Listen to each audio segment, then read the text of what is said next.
আসসালামু আলাইকুম ওয়া রাহমাতুল্লাহি ওয়া বারাকাতুহু। বিসমিল্লাহির রহমানির রহিম। পরম করুণাময় অসীম দয়ালু আল্লাহর নামে শুরু করছি।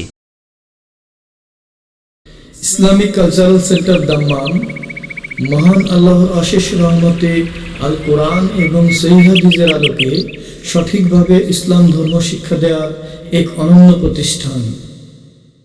জান্নাতের অফুরন্ত নাজ ও নিয়ামত উপভোগ করতে হলে চাই বিশুদ্ধ আমল। আল কোরআন ও সহিহ হাদিস ছাড়া আমলের বিশুদ্ধতা যাচাই করা যায় না। হারাম পরিহার করে হালাল উপার্জন খেয়ে আসুন তাই আঁকড়ে ধরি পবিত্র কোরআন ও সহিহ সুন্নাহকে। আল কোরআন তোমায় দেখিয়ে দেবে জান্নাতের ঠিকানা, সহিহ হাদিস দেখিয়ে দেবে বেহেশতের ঠিকানা। আল কোরআন তোমায় দেখিয়ে দেবে জান্নাতের ঠিকানা। যদি বুঝে পড়ো কোরআন সঠিক পথের পাইবে সন্ধান। যদি বুঝে পড়ো কোরআন সঠিক পথের পাইবে সন্ধান। সেই পথে হওয়া গোয়ান আমল করো সব জনা। আল কোরআন তোমায় দেখিয়ে দেবে জান্নাতের ঠিকানা, সহিহ হাদিস দেখিয়ে দেবে বেহেশতের ঠিকানা। আল কোরআন তোমায় দেখিয়ে দেবে জান্নাতের ঠিকানা। কোনটা হালাল কোনটা হারাম পড়লে বুঝবি আল্লাহর কালাম। কোনটা হালাল কোনটা হারাম পড়লে বুঝবি আল্লাহর কালাম। কোন পথে চলবে তুমি কোন পথে আছে মানা। আল কোরআন তোমায় দেখিয়ে দেবে জান্নাতের ঠিকানা, সহিহ হাদিস দেখিয়ে দেবে বেহেশতের ঠিকানা। আল কোরআন তোমায় দেখিয়ে দেবে জান্নাতের ঠিকানা। আসসালামু আলাইকুম ওয়া রাহমাতুল্লাহি ওয়া বারাকাতুহু। ইন্নাল হামদালিল্লাহ নাহমাদুহু ওয়া নাস্তাঈনুহু ওয়া নাস্তাগফিরুহু ওয়া নাউযু বিল্লাহি মিন শুরুরি আনফুসিনা ওয়া মিন সাইয়্যাতি আ'মালিনা।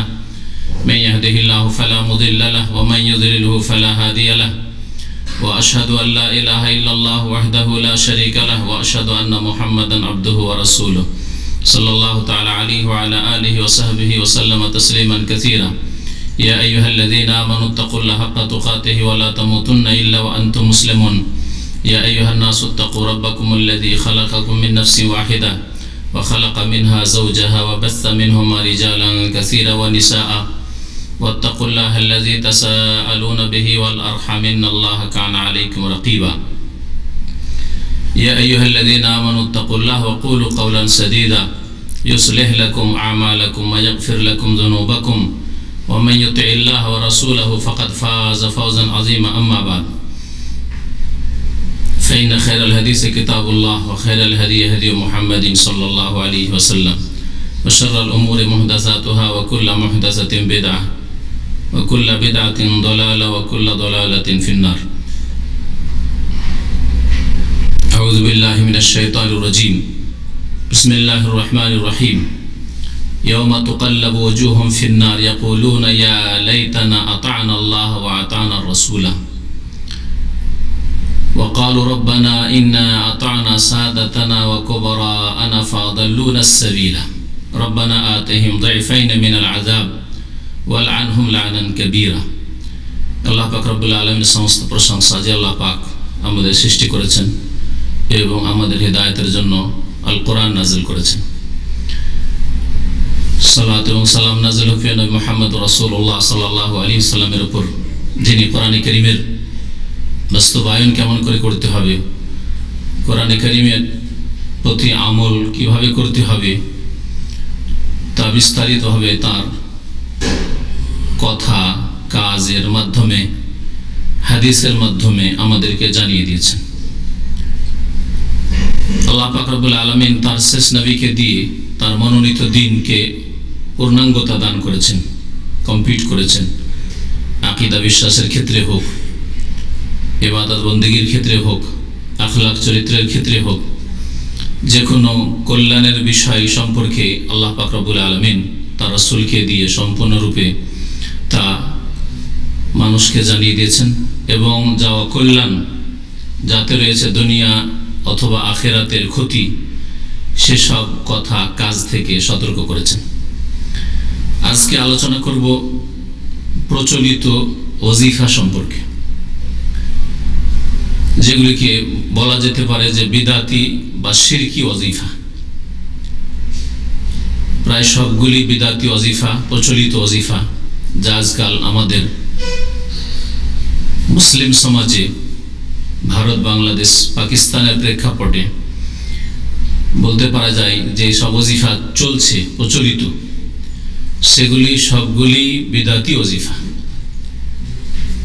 আর তার বেশ কিছু ওজিফা রয়েছে যেগুলিতে শিরক পর্যন্ত আছে, বড় শিরক। দীর্ঘদিন ধরে মাঝে মধ্যে এই বিদাতি কিতাবগুলি নজরে পড়লে ইচ্ছা হয় যে এসব সম্পর্কে মুসলিম ভাই বোনদেরকে সতর্ক করা আমাদের ফরজ দায়িত্ব, কিন্তু সময় সুযোগ হয়ে ওঠে না। বিভিন্ন বিষয় নিয়ে আলোচনা করতে করতে দীর্ঘদিন চলে গেল। এখন এই সম্পর্কে কমপক্ষে কিছু আলোচনা পেশ করা আবশ্যক মনে করছি, যাতে করে এর মাধ্যমে আল্লাহ পাক যাকে হেদায়েত করতে চাইবেন সে হেদায়েত হবে, আর যারা গোড়ামি করবে, হেদায়েত হতে চাইবে না, ওই বিদাতি আর শিরকি ওজিফা করতেই থাকবে, তাদের কমপক্ষে কিয়ামতের দিন যাতে করে কোনো ওজর না থাকে, আল্লাহর সামনে ওজর পেশ করার কোনো যেন রাস্তা না থাকে, যাতে এ কথা না বলতে পারে যে আমাদের কি আলেম সমাজ তো জানায়নি, আমরা তো ভাবতাম যে এগুলি হচ্ছে দুনিয়া আখিরাতের মুক্তির পথ, এই ওজিফা দিয়ে আমরা ইহকাল পরকালে সুখী হব, তাই এসব ওজিফা করেছি। বিশেষ করে এই আজকের দিনে বুধবারে বোনেরাও আছেন, আর মহিলারাই এই ওজিফাগুলি বেশি করে, আর কিছু পুরুষ লোক করে। এই বিদাতি ওজিফাগুলি ছোটি ছোটি কিতাব বড় রঙিন সাইজে ছাপানো হয়। দেখতে পাচ্ছেন আমার সামনে দুটো ওজিফার কিতাব আছে, কত সুন্দর চমৎকার লাল রং, আর তার উপর বিভিন্ন রকমের নকশা। তো এই ওজিফার কিতাবগুলি দেখতে বাহ্যিক আকর্ষণীয়, আর তাতে যেসব ফজিলত আর গুণাগুণের কথা বলা হয়েছে সেগুলি অঙ্কের দিক থেকে, লাভের দিক থেকে বাহ্যিক দৃষ্টিতে খুব বেশি লাভজনক। এইরকম লাভ কোরআনে কারীমের ফজিলতও কোথাও পাবে না সহিহ শুদ্ধ সনদে, রাসূলের হাদিসে এত ফজিলত পাবে না যে হাদিস পড়লে এত দুনিয়া আখিরাতে সুখী হতে পারবে, আর কোরআন তেলাওয়াত করলে আর কোরআনের অর্থ পড়লে, কোরআনের প্রতি আমল করলে যে এত ফজিলত হাসিল হবে, এগুলিও পাবে না। এই জন্য গবেষক ওলামায়ে কেরামরা, কোরআন সুন্নাহর আলেমরা অনেকেই বলেছেন যে এই বিদাতি ওয়াজিফাগুলি যারা তৈরি করেছে তাদের অধিকাংশই ছিল শুধু বিদাতি নয়, বিদাতি তো তারা সকলেই, যারা এইগুলি আবিষ্কার করেছে, এগুলি রচনা করেছে, এগুলি সমাজে ছড়িয়েছে বা ছড়াচ্ছে, তারা বিদাতি তো সকলেই, কিন্তু অপরন্ত তারা হচ্ছে ইসলামের শত্রু, কোরআন এবং হাদিসের শত্রু, যারা বেদিন, কোরআন সুন্নাহকে সর্বনাশ করার জন্য, যাতে করে মানুষকে কোরআন থেকে দূরে সরিয়ে দেওয়া যায়, রাসূলের হাদিস থেকে দূরে সরিয়ে দেওয়া যায়। কারণ যখন মানুষ এই বড় বড় অঙ্কের ফজিলতগুলি, গুণগুলি দুনিয়া আখিরাতের এই চটি ওজিফার কিতাবে পাবে, এত ফজিলত তো কোনো কোরআনের আয়াতের আর সূরারও তো শুনি না। যত এইসব ওজিফা আর দুরুদ আর অমক আর তমক এগুলির আছে, তখন স্বাভাবিক মানুষ আর কোরআন পড়বে না, কোরআন শিখবেও না, কোরআন তেলাওয়াতও করবে না, কোরআন মুখস্থও করবে না, কোরআন অর্থ বুঝবে না। তাহলে মুখে তার না বললেও কাজে কর্মে তারা কোরআন থেকে এবং রাসূলের হাদিস থেকে সরিয়ে দেওয়ার উদ্দেশ্যে এই ওয়াজিফার কিতাবগুলি আবিষ্কার করেছে।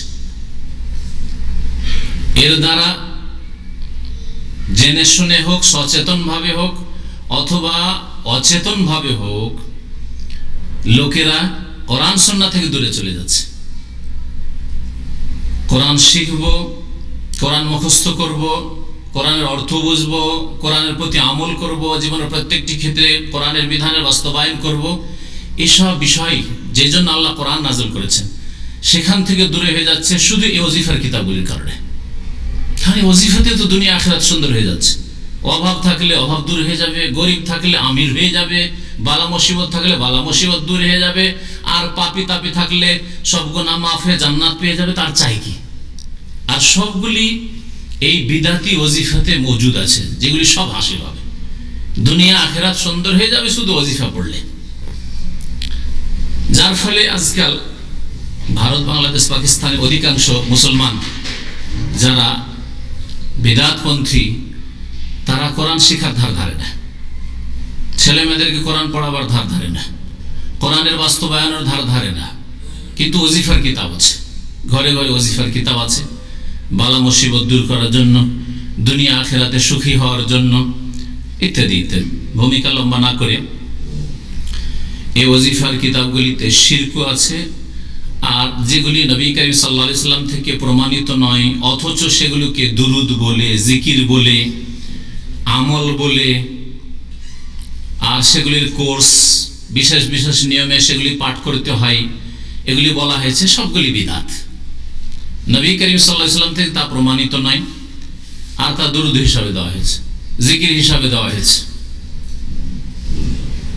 আমল হিসাবে দেওয়া হয়েছে, তাবিজ হিসাবে দেওয়া হয়েছে। এগুলি বিদাত। আর তাতে যদি আল্লাহ ছাড়া অন্যর কাছে চাওয়া হয়, অন্যকে বালা মুসিবত দূরকারী বলে আখ্যায়িত করা হয়, সম্বোধন করা হয়, আল্লাহ ছাড়া অন্যের মধ্যে যদি আল্লাহ পাকের গুণগুলি দিয়ে সম্বোধন করা হয়, তাহলে এগুলি বড় শিরক। আর এসব বিষয় এই ওজিফার কিতাবে মজুদ আছে।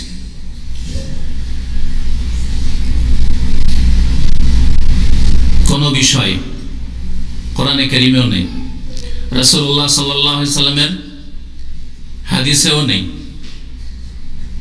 আর সেগুলিকে যদি মানব জাতির কাছে বা মুসলমানদের কাছে পেশ করে বলা হয় যে এগুলিতে এই দুনিয়ার এই লাভ হবে, আখিরাতের এই লাভ হবে, ছেলেমেয়েরা বিপদ আপদ থেকে, বালা মুসিবত থেকে বেঁচে থাকবে, তোমার মাল ধনে বরকত হবে, তুমি গরিব থাকবে না, তাহলে এসব কথা জানার উপায়টা কি? যদি সত্যিকার অর্থে ইসলামের দৃষ্টিতে জানতে চান, তাহলে এটা জানার একমাত্র উপায় হচ্ছে ওহী, কোরআনে কারীম, ওহী। আর যদি কোরআনে কারীমে এইসব কথা না থাকে, তাহলে রাসূলুল্লাহ সাল্লাল্লাহু আলাইহি সাল্লাম থেকে বিশুদ্ধ সূত্রে, বলিষ্ঠ সূত্রে, সনদ, সহিহ সনদ সহ প্রমাণিত হাদিস দ্বারা, যেটা ওহী। তাহলে জানার আমাদের কাছে সোর্স হচ্ছে কোরআন অথবা সহিহ হাদিস। কোরআনে কারীমে নয়, সহিহ হাদিসেও নেই। আর তারপরে যদি বড় বড় অঙ্কের ফজিলত, দুনিয়া আখিরাতের এই লাভ পাবেন, এসব কথা যদি ছড়িয়ে থাকে ওজিফার কিতাবে, তাহলে এগুলো কি? এগুলো কি? এগুলো হচ্ছে শয়তানের ওহী। কোরআনে কারীম আল্লাহ পাক রব্বুল আলামিন তার ওহী যে আম্বিয়া রাসূলগণের উপর হয়ে থাকে, এই ওহী ছাড়া শয়তানের ওহীর কথা একাধিক আয়াতে উল্লেখ করেছেন। তার একটি দুটি আয়াত আপনাদের সামনে পেশ করি। বলছেন ওয়াকাযালিকা জাআলনা লিকুল্লি নাবিয়্যিন আদুওয়ান, আল্লাহ পাক বলছেন যে এইভাবে আমি প্রত্যেক নবীর শত্রু সৃষ্টি করেছি। ওয়াকাযালিকা, এইভাবে আমি জাআলনা লিকুল্লি নাবিয়্যিন, প্রত্যেক নবীর শত্রু সৃষ্টি করেছি। তাই প্রত্যেক নবীর শত্রু ছিল। আজকাল মুসলিম সমাজে কিছু লোকেরা আছে বা যে আকার আকৃতিতে ধার্মিক, আর তারা মনে করে যে আমরা এমন ভাবে ইসলামের কাজ করব যাতে কোনো শত্রু না হয়, সবাই রাজি থাকে। এটা নবীদের আদর্শ? এটা কোরআনের খেলাফ কথা। আল্লাহ বলছেন যে প্রত্যেক নবীর শত্রু ছিল। আদম আলাইহিস সালাম থেকে শুরু করে মুহাম্মদ রাসূলুল্লাহ সাল্লাল্লাহু আলাইহি ওয়াসাল্লাম পর্যন্ত সমস্ত নবী রাসূলগণের শত্রু ছিল কারা? হ্যাঁ, জিন এবং মানুষ, শায়াতিন আল ইনস ওয়াল জিন। মানুষ এবং জিনদের মধ্য থেকে যারা শয়তান, তাহলে এই আয়াত স্পষ্ট করে যে জিনদের মধ্যে যেমন শয়তান আছে তেমন মানুষের মধ্যেও শয়তান আছে। শয়তান প্রকৃতির মানুষ, শয়তান চরিত্রের মানুষ, শয়তানি আকীদার মানুষ, শয়তানি ইবাদত বন্দেগী করা মানুষ, আর জিন শয়তানরা যেসব করে থাকে। তাহলে শয়তানি চরিত্র যেসব মানুষের মধ্যে আছে তারা হচ্ছে মানুষের মধ্যেকার শয়তান, আর জিনদের শয়তান কথা আল্লাহ উল্লেখ করেছে। ইউহি বা'দুহুম ইলা বা'দিন যুখরুফাল কওলি গুরুরা, তাদের একে অপরকে ওহী করে থাকে। ইউহি, আওহা ইউহি মানে ওহী করা। তাদের একে অপরকে, এক মানুষ শয়তান আর এক মানুষ শয়তানকে ওহী করে, এক জিন শয়তান আর এক জিন শয়তানকে অথবা মানুষ শয়তানকে ওহী করে। জিন শয়তান মানুষকে ওহী করে, আর মানুষ শয়তানকে ওহী করে, আর জিন শয়তানকে ওহী করে, আর মানুষ শয়তানকে ওহী করে। জিনকে পারে না হয়তো, আর জিনকে তো দেখতে পাই না। ইউহি বা'দুহুম ইলা বা'দিন যুখরুফাল কওল, কিসের ওহী করে? চাকচিক্য কথার। কল মানে কথা, আর যুখরুফ মানে হচ্ছে চাকচিক্যতা। বড় আকর্ষণীয় কথা, বড় বড় আকর্ষণীয় নাকি, বড় বড় আকর্ষণীয় দুনিয়ার লাভ, এগুলো করলে এই লাভ পাবেন, এই লাভ পাবেন, এই লাভ পাবেন। বড় বড় আকর্ষণীয় লাভ আখিরাতের। যতই বড় গুনাহ করেন না কেন, যতই কিছু করেন না কেন, সামান্য কিছু একটা নফল করলে সব মাফ। এছাড়া মানুষ দুনিয়ার পিছনে বেশি ছুটেছে, আর ওয়াজিফার কিতাব বলি তা দুনিয়ার লাভকে ছাড়া হয়নি, দুনিয়ার লাভ বেশি করে তুলে ধরা হয়েছে। কোনো বালা মুসিবত আসবে না, কোন রকমের গরিবী দারিদ্র থাকবে না, দারিদ্র মোচন হয়ে যাবে, অভাব থাকবে না। কোন জালেম শাসকের কাছে যাচ্ছ, তুমি যাচ্ছ আদালতে যাচ্ছ, অথবা জালেম মালিকের কাছে যাচ্ছ, এগুলি করে না, আমল করে নাও, তাহলে তোমার কোনো চিন্তা নেই, ইত্যাদি ইত্যাদি। আর মানুষ দুনিয়া চাই। হ্যাঁ, কিছু ধর্মকর্ম করে, যদিও বাতিল ধর্ম, ওসব দেখা দেখি নাই, কিছু যদি দুনিয়া হাসিলের যদি টোপ থাকে তাহলে অসুবিধা নেই করতে। কোরআনে থাক আর না থাক, রাসূলের হাদিসে থাক আর না থাক, এগুলি হচ্ছে শয়তানের ওয়াহি। আল্লাহ পাক বলছেন ইউহি বা'দুহুম ইলা বা'দিন যুখরুফাল কওলি, চাকচিক্য কথার ওহী করে, গরুরা, প্রতারিত করার উদ্দেশ্যে, ধোঁকা দেওয়ার জন্য। ধোঁকা দিয়ে দুনিয়ারও ক্ষতি করবে, আর আখিরাত, দুনিয়া লাভ হবে না কিছু, যেটা আল্লাহ তকদির রেখেছেন সেটাই হবে, আর আখিরাতকে ধ্বংস করবে। এসব শিরক আর বিদআত করে, এই শিরকি বিদআতি ওয়াজিফা করে। এটা সূরা আনআমের আয়াত নম্বর 12। সূরা আনআমের আয়াত নম্বর 21 আল্লাহ পাক ইরশাদ করছেন, এখানে ওহীর কথা উল্লেখ করা আছে, শয়তানের ওহীর কথা। ওয়া ইন্নাশ শায়াতিনা লা ইউহুনা ইলা আউলিয়াইহিম, আর নিশ্চয় শয়তানরা তাদের বন্ধুদের কাছে ওহী করে। শয়তান কখনো আল্লাহর বন্ধুর কাছে ওহী করতে পারবে না। শয়তান কখনো তাওহীদ প্রতিষ্ঠাকারী বান্দার কাছে ওহী করতে পারবে না, চান্স হবে না। এইজন্য আল্লাহ বলছেন যে ওয়া ইন্নাশ শায়াতিনা লা ইউহুনা ইলা আউলিয়াইহিম, শয়তান তাদের বন্ধুদের কাছে ওহী করে, লিউজাদিলুকুম, যাতে করে তারা তোমাদের বিরুদ্ধে বা তোমাদের সাথে বাক বিতণ্ডা করে, তর্ক বিতর্ক করে, বাতিল দলিল পেশ করবে।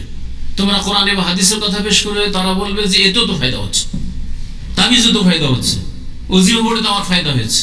অথচ আল্লাহ পাক ওটা তকদিরে রেখেছিল। আল্লাহ পাক অনেক সময় পরীক্ষা করার জন্য, তুই গোমরা হয়েছিস, ঠিক আছে ওই পথেই থাক, আমি দেবো তোকে, কারণ দুনিয়া আল্লাহ পাকের কাছে তুচ্ছ। রোগ ভালো হয়ে গেল, বালা মুসিবত দূর হয়ে গেল, যেই স্বার্থে গিয়েছিল আদালতে, সেই স্বার্থ মনের কামনা বাসনা পূরণ হয়ে গেল, ভাবলো আমার ওজিফা করার জন্য এটা হয়েছে। আল্লাহ পাক বলছেন ওয়াইন আতাতুহুম ইন্নাকুম লামুশরিকুন, তোমরা যদি তাদের কথা মানো, তাদেরকে মেনে চলো, তাদের আনুগত্য করো, তাহলে তোমরা মুশরিক হয়ে পড়বে। এই শয়তানের ওহীকে যদি মেনে চলো তাহলে তোমরা মুশরিক হয়ে পড়বে, আল্লাহ পাক ইরশাদ করছেন। কিয়ামতের দিনে আফসোস করবে ওই সব লোকেরা যারা বুজরুগদের কথা, ধর্মের নামে বুজরুগ হোক আর রাজনীতির নামে বুজরুগ হোক, যারা বুজরুগদের কথা, বড়দের কথা বিনা দলিলে মেনেছে। কোরআনে আছে কিনা পরোয়া নেই, রাসূলের হাদিসে আছে কিনা পরোয়া নেই। বড়রা বলেছে, মুরব্বীরা বলেছেন, আর এটা পরীক্ষিত বিষয়। হ্যাঁ, এগুলি পরীক্ষা করে দেখা গেছে এগুলিতে বড় ফায়দা হয়েছে। আমাদের মুরব্বীরা দেখেছেন, বুজুর্গরা দেখেছেন। এই রকম যারা করে ধর্মকর্ম পালন করেছে তাদের সম্পর্কে আল্লাহ পাক রব্বুল আলামিন সূরা আহজাবে ইরশাদ করেছেন, ইয়াউমা তুকাল্লাবু ওয়াজুহুম ফিন-নার। যেই দিন এইরকম শিরক বিদআতকারীদের পাপিষ্ঠদের মুখমণ্ডলকে জাহান্নামে উল্টিয়ে পাল্টিয়ে শাস্তি দেওয়া হবে। তুকাল্লাবু ওয়াজুহুম, তাদের চেহারাগুলিকে উল্টিয়ে পাল্টে এদিকে ওইদিকে করে চারিদিক থেকে, যেমন মাছ ভাজি করলে ফ্রাই করলে উল্টে পাল্টে এদিকে ওইদিক করে যাতে করে ফুল ভাজি হয়, এই জাহান্নামে এরা ফ্রাই হবে। ইয়াকুলুনা, তখন তারা বলবে, ইয়া লাইতানা, হায় আক্ষেপ, হায় আফসোস, আতানা আল্লাহ ওয়া আতানা রাসূলা, আল্লাহকে যদি মানতাম আমরা, আর তার রাসূলকে যদি মানতাম। সূরা আহজাবের আয়াত নম্বর 66, 67, 68 এই আয়াতগুলি পেশ করেছি। ওয়াকালু, এবং এই আফসোস করে সাথে সাথে বলবে, ওয়াকালু রব্বানা, হে আল্লাহ, হে আমাদের প্রতিপালক, ইন্না আতানা সাদাতানা ওয়া কুবারানা, আমরা আমাদের সাদাতানা, সাইয়্যিদের বহু বচন, আমাদের নেতাদের, ওয়া কুবারানা, আমাদের বড়দের, মুরব্বীদের, বুজুর্গদের কথা মেনেছিলাম। ইন্না আতানা সাদাতানা ওয়া কুবারানা ফাআদাল্লুনা সাবিলা, যার ফলে তারা আমাদেরকে সঠিক রাস্তা থেকে, কোরআন সুন্নাহর পথ থেকে, নবীর নিয়ে আসার দিন থেকে পথভ্রষ্ট করেছিল, গোমরাহ করে দিয়েছিল। ফাআদাল্লুনা সাবিলা। আল্লাহ, এখন তো কোনো উপায় নেই, তবে তোমার কাছে একটা দরখাস্ত, রব্বানা আতিহিম দুইফাইন মিনাল আযাব, আল্লাহ এদেরকে তুমি ডবল শাস্তি দাও, আমাদেরকে যে আযাব দিচ্ছ এর দ্বিগুণ ডবল শাস্তি দাও, আমাদের এই মুরব্বীদেরকে, আমাদের বুজুর্গদেরকে, আমাদের বিদাতি ওই সব বড়দেরকে, যাদেরকে আমরা অনুকরণ করেছিলাম, মনে করেছিলাম এরাই আমাদের নাজাতের কান্ডারি, এরা আমাদেরকে নাজাত মুক্তির পথ দেখিয়েছে। আতিহিম দুইফাইন মিনাল আযাব ওয়াল আনহুম লানান কাবীরা, আল্লাহ এদের উপর তুমি তোমার মহা অভিসম্পাত করো, বড় লানত করো, তুমি তোমার রহমত থেকে এদেরকে বঞ্চিত করে দাও। এই দোয়া করবে জাহান্নামে যখন জ্বলবে যারা সাধারণ লোক, সাধারণ শিরক বিদআতকারী মানুষ, বড়দেরকে অভিশাপ দেবে, বড়দের ক্ষেত্রে আল্লাহ পাকের কাছে দরখাস্ত করবে। আরো আয়াত শুনেন সূরা ফুরকানের এই মর্মে, যেহেতু আয়াতগুলি আল্লাহ পাক ইরশাদ করেছেন, ওয়া ইয়াউমা ইয়া'যু যালিমু আলা ইয়াদিহি, আল্লাহ পাক বলছেন স্মরণ করো যেই দিন জালেম তার হাতের আঙ্গুল কামড়াবে। আঙ্গুল কামড়ায় কখন জানেন? হ্যাঁ, না, আফস পরিতাপের সময়, পরিতাপের সময়। হাই কি করলাম, হাই কি করলাম। ইয়াউমা ইয়া'যু যালিমু আলা ইয়াদিহি, হাতে কামড় দেবে, মানে আঙ্গুলে কামড় দেবে। ইয়াকুলু, বলবে, ইয়া লাইতানি, হাই আফসোস, হায় আমার দুর্ভোগ, ইয়া লাইতানি ইত্তাখাযতু মা'আর রাসূলি সাবিলা, যদি রাসূলের পথ ধরতাম, রাসূলের রাস্তা ধরতাম। ইত্তাখাযতু মা'আর রাসূলি সাবিলা, রাসূলের সাথে যদি সাথ ধরতাম, রাসূলের রাস্তা ধরতাম। ইয়া ওয়াইলাতা, হায় দুর্ভোগ, আমার সর্বনাশ, লাইতানি লাম আত্তাখিয ফুলানান খালিলা, যদি আমি অমুককে বন্ধু না মনে করতাম, অমুককে মুরব্বী না মনে করতাম, অমুককে আমার হিতাকাঙ্ক্ষী দরদি না মনে করতাম। লাইতানি লাম আত্তাখিয ফুলানান খালিলা, যত পাপিষ্ট আছে, যারা বিভিন্ন গুনাহ করেছে, কারো অসৎ পরামর্শ নিয়ে তারা এই আক্ষেপ করবে, যারা শিরক বিদআত করেছে, কুফরি করেছে, নামাজ ছেড়েছে, কারো অসৎ পরামর্শ বা বিভ্রান্তি গুমরাহির কারণে, এই সকলে এইরকম কথা আফসোস করে সেই দিন, মানে হাসরের মাঠে বলবে, লাকাদ আদাল্লানি আনি যিকরি, এই মুরব্বী, এই আমার হুজুর, এই পীরে কিবলা, এই ওজিফা আবিষ্কারকারীরা, লাকাদ আদাল্লানি আনি যিকর, আল্লাহ প্রদত্ত উপদেশ থেকে, বিধান থেকে আমাকে পথভ্রষ্ট করেছে। বাদা ইজ জানি, অথচ আমার কাছে এই হেদায়েত, কোরআনের হেদায়েত এসেছিল, রাসূলের হাদিস এসেছিল। ওয়া কানা শাইতানু লিল ইনসানি খাযুলা, আর শয়তান মানুষকে বড় লাঞ্ছিত অপদস্থ করে ছাড়ে, পাপে লিপ্ত করে, শিরক বিদআতে লিপ্ত করে, অপদস্থ করে ছাড়বে। তো এই আয়াতগুলি পেশ করলাম, তার সাথে সাথে আর একটি হাদিস পেশ করি নবী করিম সাল্লাল্লাহু আলাইহি সাল্লাম সম্পর্কে, দ্বীন সম্পর্কে। কেউ যদি মিথ্যা কথা বলে, অথচ কোরআনে কারিমে নেই না, রাসূলের হাদিসে নেই, সহিহ হাদিসে নেই। আর যদি মিথ্যা কথা বলে প্রচার করে তাহলে সেটা ধর্মে পরিণত হয়। এই জন্য তার অপরাধ বড় অপরাধ। এমনি মিথ্যা কথা বলা কাবিরা গুনাহ। আপনার ব্যক্তি জীবনে যদি মিথ্যা কথা বলেন তাহলে কাবিরা গুনাহ। আর রাসূলুল্লাহ সাল্লাল্লাহু আলাইহি ওয়াসাল্লাম সম্পর্কে মিথ্যা কথা বললে সেটা শরীয়ত হয়ে যায়। যেটা শরীয়ত ছিল না, দ্বীন ছিল না, আকীদা ছিল না, ইবাদত ছিল না, সুন্নাত ছিল না, সুন্নাত হয়ে গেল। যার ফলে এর অপরাধ আরো বেশি। নবী করিম সাল্লাল্লাহু আলাইহি ওয়াসাল্লামের দুটি হাদিস শুধু সহিহ বুখারী থেকে পেশ করব। মুগীরা বিন শুবা রাদিয়াল্লাহু তাআলা বর্ণনা করেছেন, নবী সাল্লাল্লাহু আলাইহি ওয়াসাল্লাম থেকে আমি শুনেছি, ইন্না কাযিবান আলাইয়া লাইসা কাযিবিন আলা আহাদ। আমার সম্পর্কে মিথ্যা বলা তোমাদের সাধারণ লোক সম্পর্কে মিথ্যা বলার মতো নয়। আমার সম্পর্কে মিথ্যা বললে আর অন্য কারো সম্পর্কে মিথ্যা বলে, অমুক এই কথা বলেছে, আর বলে নবী এই কথা বলেছেন, দুটো একই রকম কথা নয়। কারণ আমার সম্পর্কে কোনো কথা যদি বলো সেটা শরীয়ত হয়ে যায়, ইসলাম হয়ে যায়। আর যদি অন্য কোনো ব্যক্তি সম্পর্কে যদি বলেন যে অমুক এই কথা বলেছে, তাহলে তার কথা যাচাই করতে হবে। সেটা কোরআন হাদিসে থাকে তাহলে শরীয়ত নয়, শরীয়ত নয়। কিন্তু নবীর নামে যদি চালিয়ে দিতে পারেন তো শরীয়ত হয়ে গেল। মান কাযাবা আলাইয়া মুতাআম্মিদান ফালিয়াতাবা মাকাদাহু মিনান নার। সুতরাং যেই ব্যক্তি জেনে শুনে আমার সম্পর্কে মিথ্যা কথা বলবে সেই ব্যক্তি নিজের স্থান জাহান্নামে তৈরি করে নিক। নবী করিম সাল্লাল্লাহু আলাইহি ওয়াসাল্লামের আরেকটি হাদিস আলী রাদিয়াল্লাহু তাআলা বর্ণনা করেছেন, কালান নবী লা তাকযিবু আলাইয়া, আমার সম্পর্কে মিথ্যা বলিও না, আমার ব্যাপারে মিথ্যা কথা বলিও না যে এটা নবীর দিন, এটা নবীর সুন্নত, মিলাদ নবীর সুন্নত, শবে বরাত হালুয়া রুটি নবীর সুন্নত, নিয়ত পড়া ইসলাম, হ্যাঁ, উচ্চারণ করা নিয়ত নওয়াইতো পড়া ইসলাম, ইক্তাদাইতু বিহাযাল ইমাম পড়া ইসলাম, হ্যাঁ, মুনাজাত করা সুন্নাত, এসব কথা বলতো। সম্মিলিত মুনাজাত, নামাজের পরে একসাথে মুনাজাত ধরা ইসলাম। লা তাকযিবু আলাইয়া, আমার সম্পর্কে মিথ্যা কথা বলিও না, আমার সম্পর্কে মিথ্যা কথা বলিও না। কবর মাজার পাকা করা আর সেগুলির সেবা যত্ন করা, সেগুলির উপর চাদর চড়া, এগুলি তো ধর্ম। লা তাকযিবু আলাইয়া, আমার সম্পর্কে মিথ্যা কথা বলিও না। পীরের মুরিদ হওয়া, যার পীর নাই তার পীর শয়তান, হ্যাঁ, লা তাকযিবু আলাইয়া, আমার সম্পর্কে মিথ্যা কথা বলিও না। ফাইন্নাহু মান কাযাবা আলাইয়া ফালিয়ালিজিন নার, কারণ যেই ব্যক্তি আমার সম্পর্কে মিথ্যা কথা বলল সে জাহান্নামে ঢুকে যাক। কি বলছেন নবী সাল্লাল্লাহু আলাইহি ওয়াসাল্লাম? ফালিয়ালিজিন নার, সে অবশ্যই অবশ্যই জাহান্নামে ঢুকবে, সে জাহান্নামে চলে যাক। ফালিয়ালিজিন নার, সহিহ বুখারী হাদিস। এই দুটো সহিহ বুখারী হাদিস পেশ করলাম।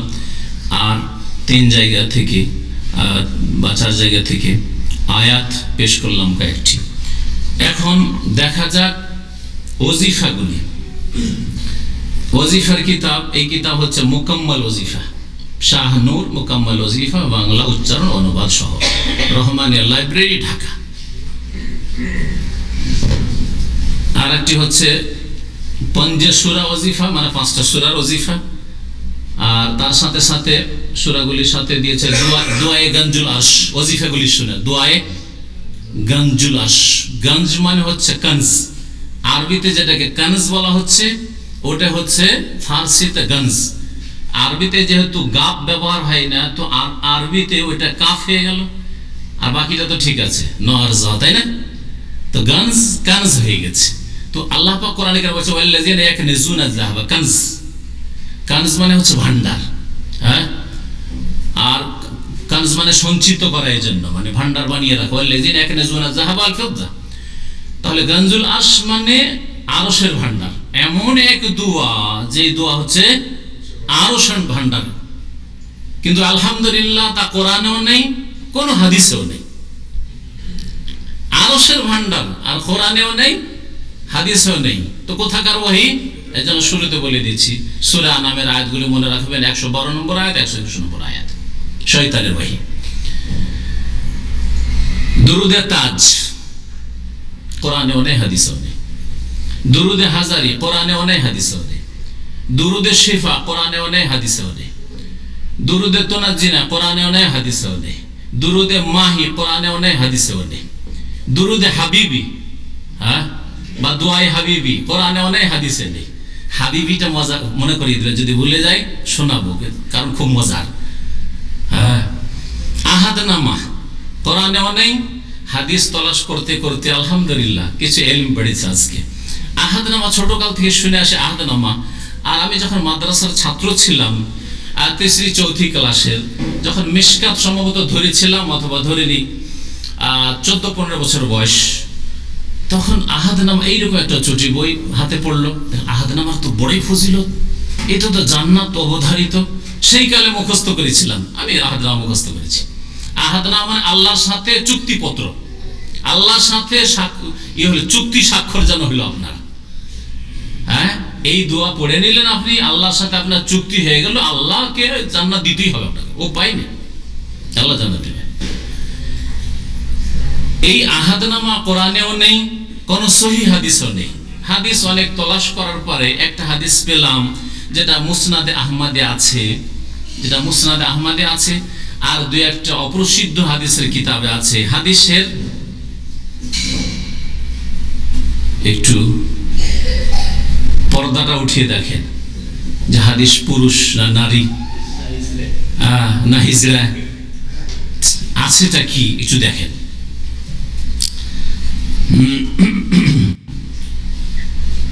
আহাদনামাটা আগে শুনিয়ে দিন। শব্দের কিছু পার্থক্য করেছে, যে হাদিস আছে অতটুকু নেই, তবে এরা বাড়িয়েছে। আহাদনামাটা একটু শুনে নিয়ে তারপরে পড়লে ভালো বেশি। আব্দুল্লাহ বিন মাসউদ রাদিয়াল্লাহু তাআলা আনহু থেকে বর্ণিত, আন্না রাসূলুল্লাহ সাল্লাল্লাহু আলাইহি ওয়াসাল্লাম বলেছেন, মান কারা আল্লাহু ফাতিরাস সামাওয়াতি ওয়াল আরদি আলিমাল গায়বি ওয়াশ শাহাদা ইন্নী আহাদু ইলাইকা ফি হাযিহিল হায়াতিদ দুনিয়া আন্নী আশহাদু আল্লা ইলাহা ইল্লা আনতা ওয়াহদাকা লা শারীকা লাকা ওয়া আন্না মুহাম্মাদান আবদুকা রাসূলুকা ফাইন্নাকা ইন তাকালনি ইলা নাফসি তুকাররিবুনি মিনাশ শারর ওয়া তুবাইদুনি মিনাল খাইর ওয়া ইন্নী লা আসিকু ইল্লা বিরহমাতিকা ফাজআল লি ইনদাকা আহদান তুওয়াফিনি ইয়াউমাল কিয়ামাহ। আল্লাহ তোমার কাছে, শেষখানে পুরোটার অর্থ বলছি না কারণ অনেক বর্ণনা করতে হবে। অর্থগুলি সব ঠিক আছে মোটামুটি, অর্থতে কোনো শিরক বিদআত নেই। তারপরে শেষখানে আল্লাহর কাছে দরখাস্ত, ফাজআল লি ইনদাকা আহদান, আল্লাহ আমার জন্য তোমার কাছে একটা ওয়াদা চুক্তিপত্র রাখো, তুওয়াফিনি, যেটা আমাকে পুরোপুরি দিবে কিয়ামতের দিনে, ইন্নাকা লা তুখলিফুল মিয়াদ, তুমি তো ওয়াদা খেলাফি করো না। বলছে এইটা যদি বলে তো আল্লাহ পাক ফেরেশতাকে বলবেন কিয়ামতের, ইন্না আবদি কাদ আহাদা ইলাই আহদান, আমার বান্দা তো আমার কাছে দুনিয়াতে ওয়াদা নিয়েছে, ফাউফু ইয়াহু, সুতরাং এই ওয়াদা পুরা করো আজকে। ফায়ুদখিলুহুল্লাহু জান্নাহ, সুতরাং আল্লাহ পাক তাকে জান্নাতে দাখিল করবেন। এটা হলো হাদিস। হাদিসটা সম্পর্কে শুনেন। হাদিসটা সম্পর্কে মিশরের একজন গবেষক মুহাদ্দিস আল্লামা শুআইব আরনুত তিনি বলছেন যে হাদিসের বর্ণনাগুলি মোটামুটি সব সহিহ ছিল বা নির্ভরযোগ্য ছিল, কিন্তু আউন বিন আব্দুল্লাহ বিন উতবা বিন মাসউদ, আব্দুল্লাহ বিন মাসউদের ভাই উতবা, ওর নাতি বা পোতা, কোন কোন এলাকায় পোতা, আমরা পোতা বলি, মানে ছেলের ছেলে, এই আউন বিন আব্দুল্লাহ বর্ণনা করছেন, হাদিসে আছে আন আউন বিন আব্দুল্লাহ বিন উতবা বিন মাসউদ আন আব্দুল্লাহ বিন মাসউদ, আব্দুল্লাহ বিন মাসউদ থেকে বর্ণনা করছেন আব্দুল্লাহ বিন মাসউদ দের ভাই যে উতবার নাতি, এই ভাইয়ের নাতির দাদার সাথে আব্দুল্লাহ বিন মাসউদ সাহাবী, প্রখ্যাত সাহাবীর সাথে সাক্ষাৎ হয়নি। লাম ইয়াসমা মিন আব্দুল্লাহ বিন মাসউদ, আব্দুল্লাহ বিন মাসউদের থেকে কোনো হাদিসই শোনেনি, তার শোনার কোনো প্রমাণ নেই। এইরকম হাদিসের নাম কি জানেন? এইরকম হাদিসের নাম হচ্ছে মুনকাতে, বিচ্ছিন্ন সূত্র, সূত্র বিচ্ছিন্ন।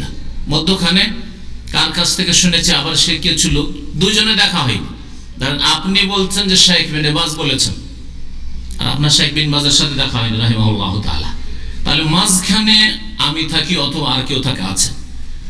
এই লোকটা কে, বিশ্বস্ত না মিথ্যুক? মিথ্যুক তো হইতে পারে, বুঝতে পেরেছেন? তাহলে এই হাদিস কমের পক্ষে বিচ্ছিন্ন সূত্র, সেই জন্য দুর্বল, আর সেটা জাল পর্যন্ত হইতে পারে, কারণ মধ্যখানে যে গ্যাপ আছে সেই গ্যাপে যদি কেউ মিথ্যুক থাকে তাহলে সে হাদিসটা হচ্ছে জাল।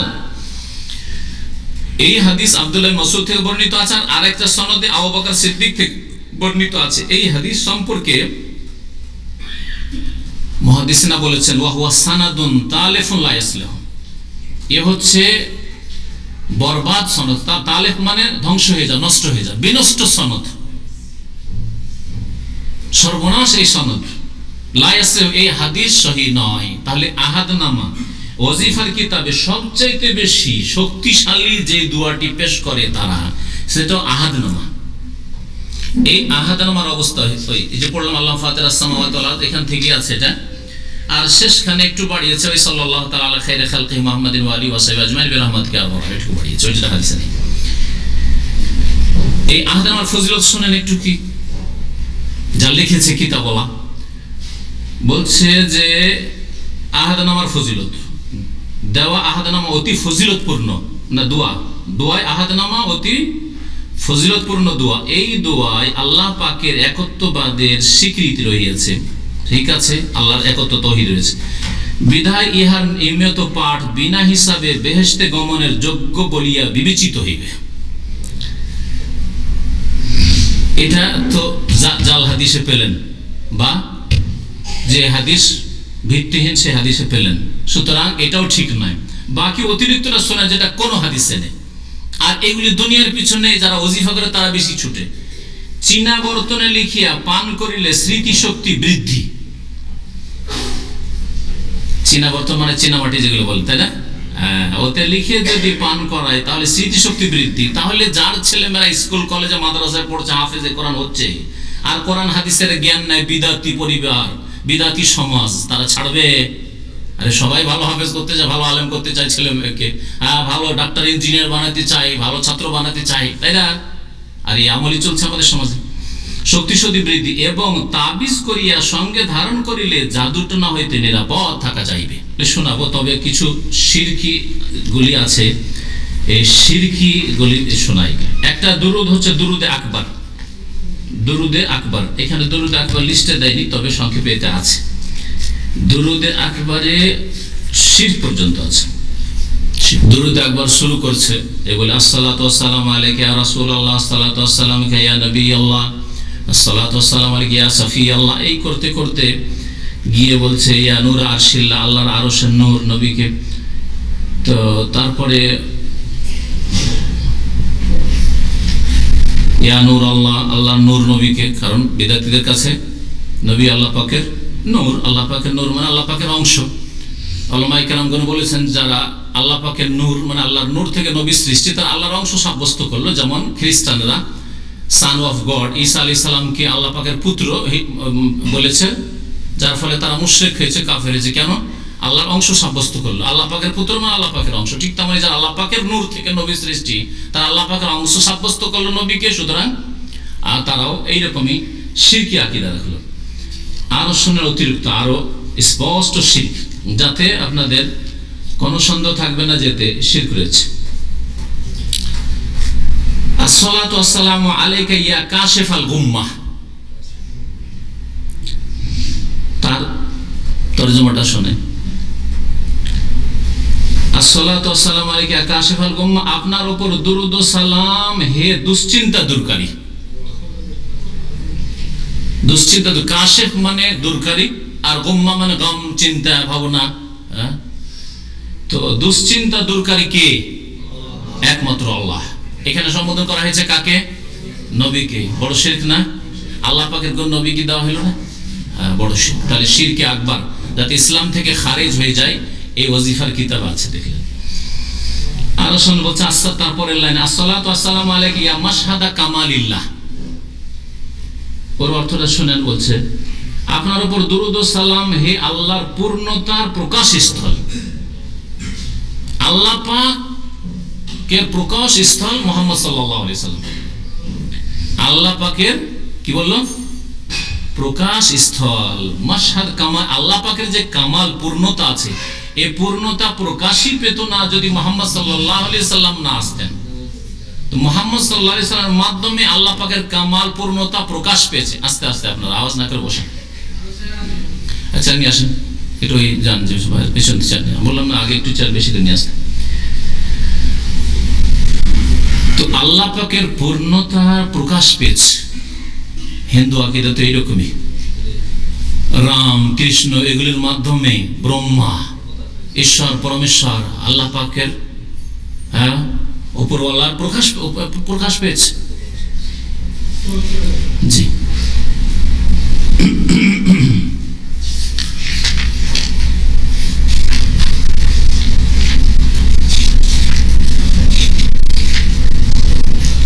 আর বলছে আসসালাতু আসসালামু আলাইকা ইয়া মাদিনাল হাকিকা, আপনার দরুদ ও সালাম, মানে আপনার উপর দরুদ ও সালাম হে হাকিকাত ও মারিফাতের উৎস। মাদিনাল হাকিকা, হাকিকাতের উৎস। যেই হাকিকাত হচ্ছে সুফি বিদাতপন্থীদের হাকিকাত, ইসলামকে 4 ভাগে ভাগ করা, হাকিকাত, তরিকত, মারিফাত আর শরীয়ত, যেগুলি ভণ্ডামি, না কোরআনে কারীমে আছে না রাসূলের হাদিসে রয়েছে। এসব ব্যাখ্যা, যেসব ব্যাখ্যা সুফিদের কাছে আছে, এসব। আসসালামু আলাইকুম, আসসালাতু ওয়াসসালামু আলাইকা ইয়া মুঈন আদ-দুআফা, দরুদ ও সালাম হোক হে দুর্বলদের সাহায্যকারী, দুর্বলদের সাহায্যকারী। যদিও এটাকে টেনে টেনে নিয়ে যান যে নবী সাল্লাল্লাহু আলাইহি ওয়াসাল্লাম দুর্বলদের সাহায্য করতেন, এই জন্য বলেছি আল্লাহ পাকই বড় সাহায্যকারী। শিরকের গন্ধ অবশ্যই আছে। আর যারা এসব পড়ে তারা এই আকীদা নিয়ে পড়ে যে ওলিয়া ওলিয়া সাহায্য করতে পারে, জিলানি চিস্তি যদি সাহায্য করে মুরিদানে, তো নবী কেন সাহায্য করবে না? আর এরকম আকীদা নিয়ে যদি পড়ে তাহলে বড় শিরক। এটা শোনালাম আপনার শিরকের কিছু নজির, শোনালাম দুরুদে আকবারে। এই দুরুদ আকবরের ফজিলত শোনেন। দুরুদ আকবরের ফজিলত যা কিতাবে লিখেছে, দুরুদে আকবরের ফজিলত ও অশেষ উপকারিতা সম্বন্ধে কোনো মুসলমানের ওই সন্দেহ আসিতে পারে না। কি শুনলেন? দুরুদ আকবরের ফজিলত এবং তার উপকারিতা সম্পর্কে মুসলমানের সন্দেহ আসিতে পারে না, অথচ কোরআনে অনেক হাদিসও নেই। আর শিরকে ভরা, বড় শিরক, কোন মুসলমান সন্দেহ হইতে পারে না ইসলাম থাকবে। তারপর যে ব্যক্তি রোজ একবার এই দুরূদ শরীফ খাঁটি নিয়তে পাঠ করে, আল্লাহ পাক তাহার প্রতি 360 বার রহমতের দৃষ্টিতে নজর করে। কতবার? একবার দুরূদ পাঠ করলে কতবার? 360 বার। নবী করিম সাল্লাল্লাহু আলাইহি সাল্লামের সহিহ মুসলিমের হাদিস জানা আছে, মান সাল্লা আলাইয়া সালাতান ওয়াহিদা, আমার উপর যদি কেউ একবার দুরূদ পাঠ করে, আর নবী করিম সাল্লাল্লাহু আলাইহি সাল্লামের মোবারক বরকতময় জবান থেকে যে দুরূদ বেরিয়েছে সেটার ফজিলত বেশি হবে না মানুষের গড়া দুরূদের বেশি ফজিলত হবে? নবী সাল্লাল্লাহু আলাইহি সাল্লামের পবিত্র জবান থেকে যেটা বেরিয়েছে, ওহীর মাধ্যমে যেটা বেরিয়েছে, যদি বেশি ফজিলত হওয়ার থাকে তাতে বেশি ফজিলত হবে, ঠিক কিনা? তার ফজিলত নবীর মোবারক জবান থেকে দুরূদের শিখা, দুরূদ ইব্রাহিমী, অথবা এমনিতে দুরূদ বললেন সাল্লাল্লাহু আলাইহি ওয়াসাল্লাম, সালাত সালাম বললেন, আপনি আল্লাহর আয়াতের উপর আমল করলেন, সাল্লু আলাইহি ওয়াসাল্লামু তাসলিমা। তাই মান সাল্লা আলাইহি সালাতান ওয়াহিদা, আমার উপর কেউ যদি একবার সালাত পেশ করে, সাল্লাল্লাহু আলাইহি বিহা আশারা, তাহলে আল্লাহ পাক এর বিনিময়ে 10 বার তার রহমত নাযিল করবেন। সেই হাদিস কি আছে? 10 বার। আর এই ওজিফার কিতাবে কি আছে? 360 বার। কোরআন হাদিস কেউ পড়বে? হ্যাঁ, নবী হাদিস, মুসলিমের হাদিস আছে 10, আর এই ওজিফা 360। ওজিফা ছাড়া যায়? ওজিফা ছাড়া যায়? হ্যাঁ, আল্লাহর কথা হোক আর রাসূলের কথা হোক আর নাই হোক মুরব্বিদেরই কথা হোক, 360 বার পাবো। দেখছেন কিরকম দূরত্ব কোরআন এবং হাদিসের দলিল প্রমাণ আর এইসব বিদাতি ওজিফাতে কত দূরত্ব।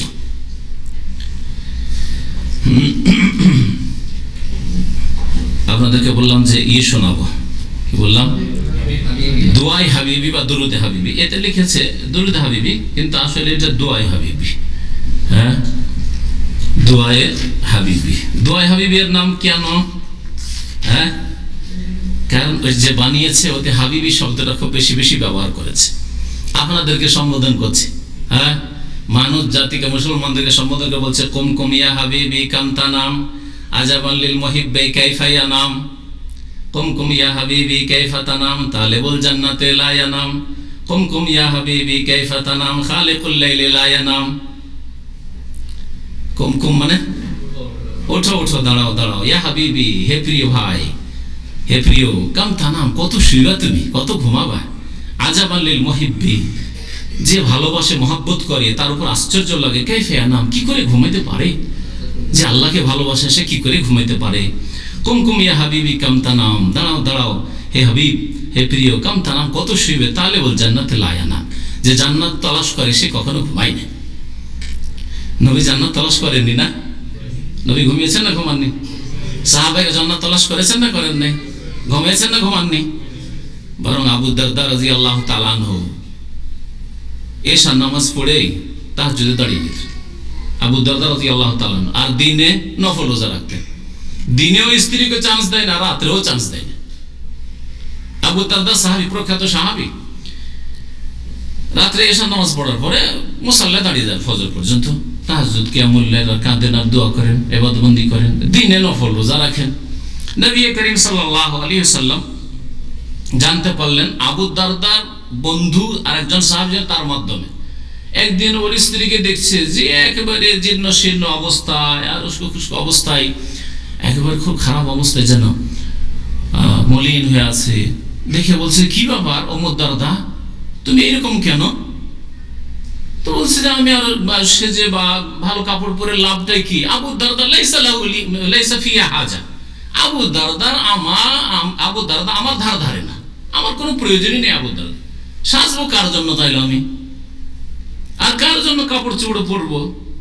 কার জন্য সুন্দর আর গোসল করবো? লাইসা লাহু হাজা, আমার প্রয়োজনই মনে করে না। তাই নাকি? নবী সাল্লাল্লাহু আলাইহি ওয়াসাল্লামকে কি খবর দিয়ে দিলেন যে সাহাবী যে এরকম ব্যাপার? নবী করিম সাল্লাল্লাহু আবু দারদাকে ডেকে বলেছিলেন, আবু দারদা কি করো তুমি? এটা ইসলাম? সংক্ষেপে বলছি। তার রোজা কমাইলেন, রাত্রে নামাজ তাহাজ্জুদের সময় কমাইলেন, আর বলেন ইন্না লিআইনিকা আলাইকা হাক্কান, তোমার চোখের হক আছে। চোখের হক কি?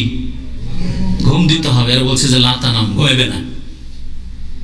এই দুয়ায়ে হাবিবিতে শিখাচ্ছে যে ঘুমাইবে না। আর নবী সাল্লাল্লাহু আলাইহি ওয়াসাল্লাম বলছেন তোমার চোখের হক আছে, ইন্না লিআইনিকা আলাইকা হাক্কান ওয়া লিজাওজিকা আলাইকা হাক্কান, তোমার স্ত্রী তোমার উপর হক আছে, প্রাপ্য আছে। ওয়া লিজাওরিকা আলাইকা হাক্কান, তোমার জায়রিন ভিজিটকারী, তোমার মেহমান অতিথির হক আছে। ওয়া লিজাসাদিকা আলাইকা হাক্কান, তোমার দেহ বডির হক আছে তোমার উপর। আরাম দিতে হবে, বিশ্রাম করতে হবে, খেতে দিতে হবে। মাঝে মধ্যে রোজা রাখবে, মাঝে মধ্যে খেতে দেবে, মাঝে মধ্যে ঘুমাবে, শরীরকে আরাম দেবে। ওয়া লিজাসাদিকা আলাইকা হাক্কান ফাতে কুল্লাজি হাক্কিন হাক্কাহু, সুতরাং প্রত্যেক হকদারকে, পাওনাদারকে তার পাওনা প্রাপ্য অবশ্যই দেবে তুমি। এটা হচ্ছে নবী করিম সাল্লাল্লাহু আলাইহি ওয়াসাল্লামের সুন্নাত। আর এর বিপরীত কাজ করলে ওই তিনজন লোক বলেছিল, কি বলেছিল? একজন বলেছিল সারা রাত আমি নামাজ পড়বো, ঘুমাবো না। আরেকজন কি বলেছিল? সারা জীবন রোজা রাখবো, কখনো দিনে পানাহার করবো না। আরেকজন বলেছিল আমি বিবাহ করবো না, স্ত্রীকে তালাক দিয়ে দেবো, যা আছে বাড়ি তাও রাখবো না। নবী করিম সাল্লাল্লাহু আলাইহি ওয়াসাল্লাম শোনার পরে বলছে আনতুমুল্লি যে কুলতুম হাযা হাকাযা হাকাযা, তোমরা এই কথা বললে? বলছে আমরাই তো বলছিলাম, কারণ আপনার ব্যাপার তো আলাদা, আমাদের তো একটু বেশি ইবাদতবন্দি করতে হবে। নবী করিম সাল্লাল্লাহু আলাইহি ওয়াসাল্লাম কি বলেছিলেন? যে আমি বিবাহ করেছি, আমি নামাজও পড়ি, আবার ঘুমাই, আমি রোজাও রাখি, আবার দিনে পানাহারও করি। ফামান রাগিবা আন সুন্নতি, সুতরাং কেউ যদি আমার আদর্শ থেকে বিমুখ হয়, উল্টো দিকে যায়, ফালাইসা মিন্নি, আমার উম্মতের লোক নাই, আমার তরিকার লোক নাই, বিদআতি সে, গোমরাহ পথভ্রষ্ট। ফালাইসা মিন্নি, আমার দলের লোক না। নবী দলে শামিল করতে চাননি। আর এই দোয়াতে তাই শেখাচ্ছে। এতে এরা যে মূর্খ হয়, ওজিফাওয়ালার, ওজিফা আবিষ্কারকারীরা, প্রথম কথা এতে বুঝতে পারবেন যে কোরআন হাদিসে নেই। কোরআন হাদিসে থাকলে ভাষাগত এতে ভুল থাকতো না, ঠিক কিনা? কারণ গ্রামার, নাহু, সারফ, গ্রামার তৈরি করা হয়েছে কোরআন হাদিসকে সামনে রেখে। কোরআনে এইভাবে আছে, সুতরাং এইগুলি প্রমাণ করে যে কায়দা কানুন গ্রামার এইরকম হইতে হবে। কোরআন থেকে গ্রামার তৈরি হয়েছে, রাসূলের হাদিস থেকে গ্রামার তৈরি হয়েছে। 3 নম্বরে প্রাচীন যুগের কবিতা থেকে আর গদ্য থেকে, সেগুলির আলোকে গ্রামার তৈরি হয়েছে। গ্রামার তৈরি ইতিহাস আছে, এমনি নয় যে গ্রামার আগে। তো গ্রামার আগে তৈরি হয়, ভাষা আগে ছিল, তাই না? নবী করিম সাল্লাল্লাহু আলাইহি ওয়াসাল্লামের জামানার অনেক আগে থেকে আরবি ভাষা ছিল, কিন্তু গ্রামার ছিল না। গ্রামার প্রথম শুরুই হলো প্রথম আলী রাদিয়াল্লাহু তাআলার জামানা থেকে, একটা দুটো করে শুরু হইলো। পরবর্তীকালে বাসরা, কুফা শহরে তখন গ্রামার, নাহবি, সারফি আর সব বাসরি আর কুফি তৈরি হলো। যারা গ্রামার পড়েছেন মাদ্রাসা তারা জানে। তো এই গ্রামারের এত বড় বড় ভুল, এই ভুলগুলি প্রমাণ করে একটা কথা, যে বিদাতিরা মূর্খ, আরবি ভাষা বোঝে না। 2 নম্বর কথা যেটা প্রমাণ করে যে এইগুলি জিকির, দোয়া, ওজিফা কোরআন এবং হাদিসে নেই। যদি কোরআন হাদিসে থাকতো তাহলে এই ভুলগুলি থাকতো না, গ্রামাটিক্যাল ভুলগুলি থাকতো না। বুঝলেন না কথা? এখন শোনেন, অনেক কথাই আছে, তার মধ্যে যেগুলিতে ভুল আছে গ্রামারের দিক থেকে সেগুলি পড়েছি। প্রথম কথা, কোরআন হাদিসে এই দুআয়ে হাবিবি বা দরুদে হাবিবি নেই। এই দুআয়ে হাবিবি সম্পর্কে দুই একটা লাইন শোনাই। যেমন কুমকুম ইয়া হাবিবি কামতানাম, হে প্রিয়, হে বন্ধু, শুয়ে না উঠো উঠো, কামতানাম কত শুইবে, আল্লাহু ওয়াল কালামু লা ইয়ানাম। লৌহ কলম, লৌহ বুঝছেন তো, আল্লাহ পাকে লৌহ মাহফুজ। আল কালাম মানে যে কলম দিয়ে তকদির লেখা আছে, যে এই কলম যে তকদির লেখা কলম, আর এই লৌহে মাহফুজ আল্লাহ পাকে যাতে তকদির লেখা আছে, তো শুই না, তো তোমরা কেন শুইবে? লৌহ ওয়াল কালাম দুটো হইল কি হইল না? তো দুটোর জন্য লা ইয়ানাম, এটা দ্বিবচন লাগবে না লাগবে না? তাসনিয়া লাগবে না? তাসনিয়া লাগবে। লা ইয়ানাম ওয়াহিদের সেগা না তাসনিয়া?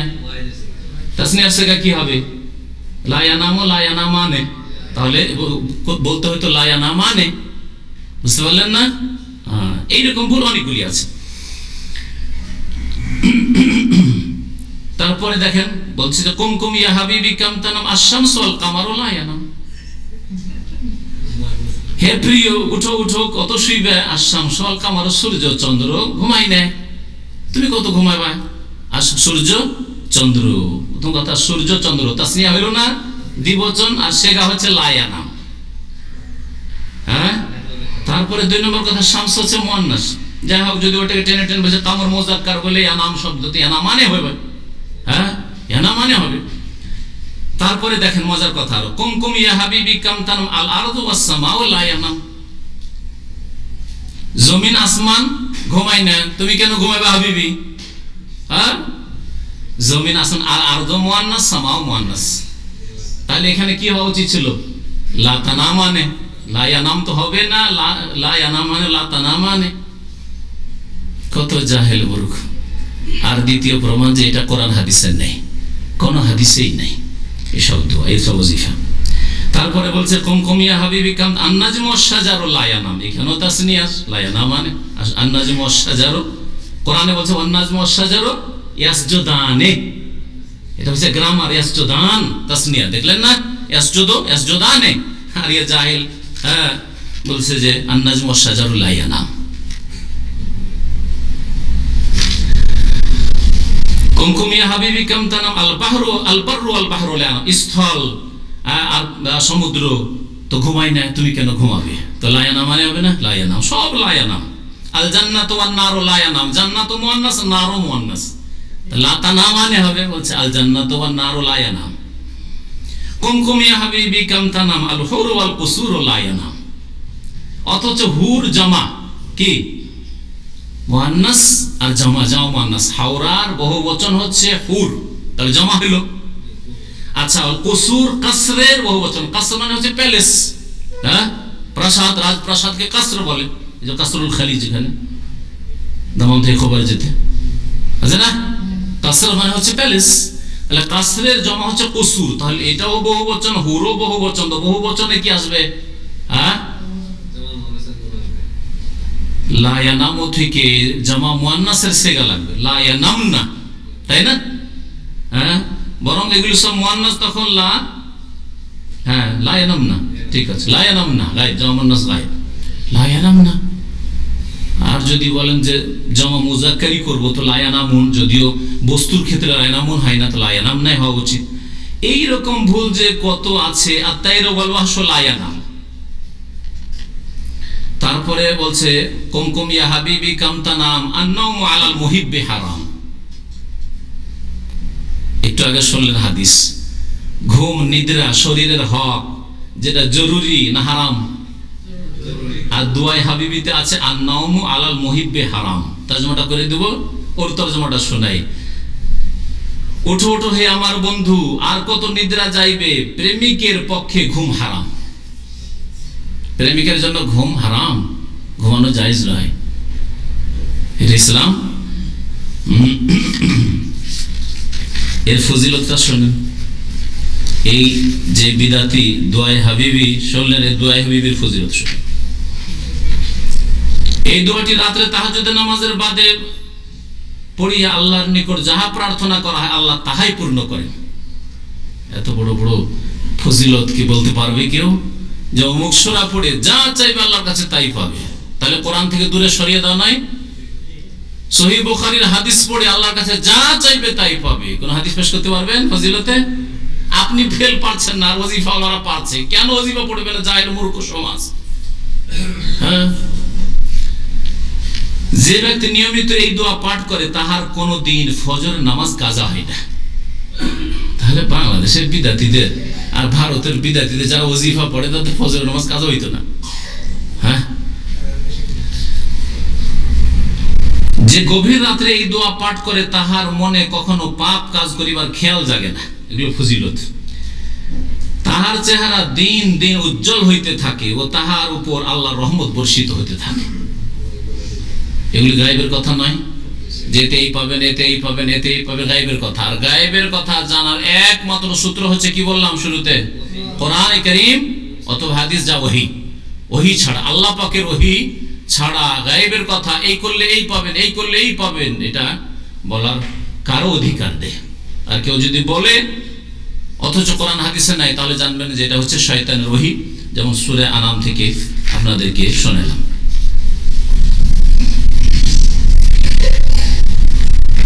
একটা দুরুদ আছে যার নাম হচ্ছে দুরুদে মাহি।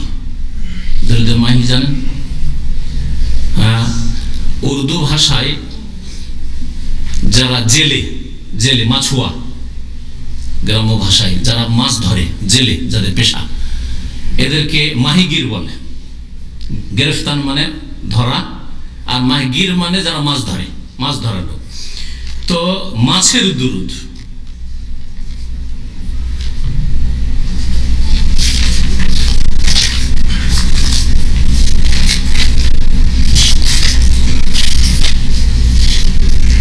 দুরুদে মাহি শোনেন।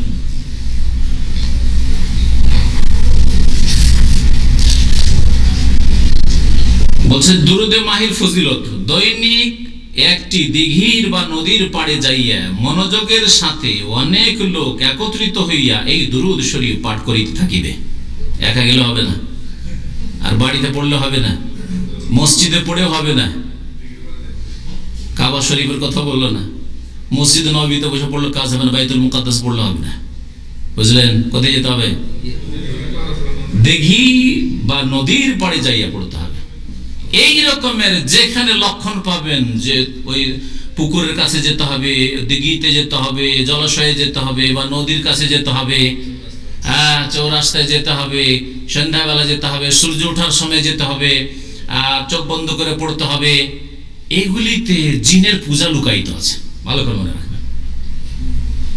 কারণ মানুষের ধারণা যে ওই বন জঙ্গলে থাকে, ও জিন বন জঙ্গলে, যেখানে অনাবাদ এলাকা সেখানে জিন শয়তান থাকে, পুকুরে, জলাশয়ে, দিঘিতে, নদীতে জিন শয়তান থাকে, ওখানে গিয়ে পড়তে হবে জিনদের সন্তুষ্টির জন্য।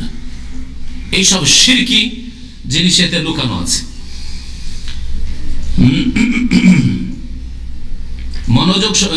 মনোযোগের সহিত অনেক লোক একত্রিত হইয়া এই দুরুদ শরীফ পাঠ করিতে হইবে।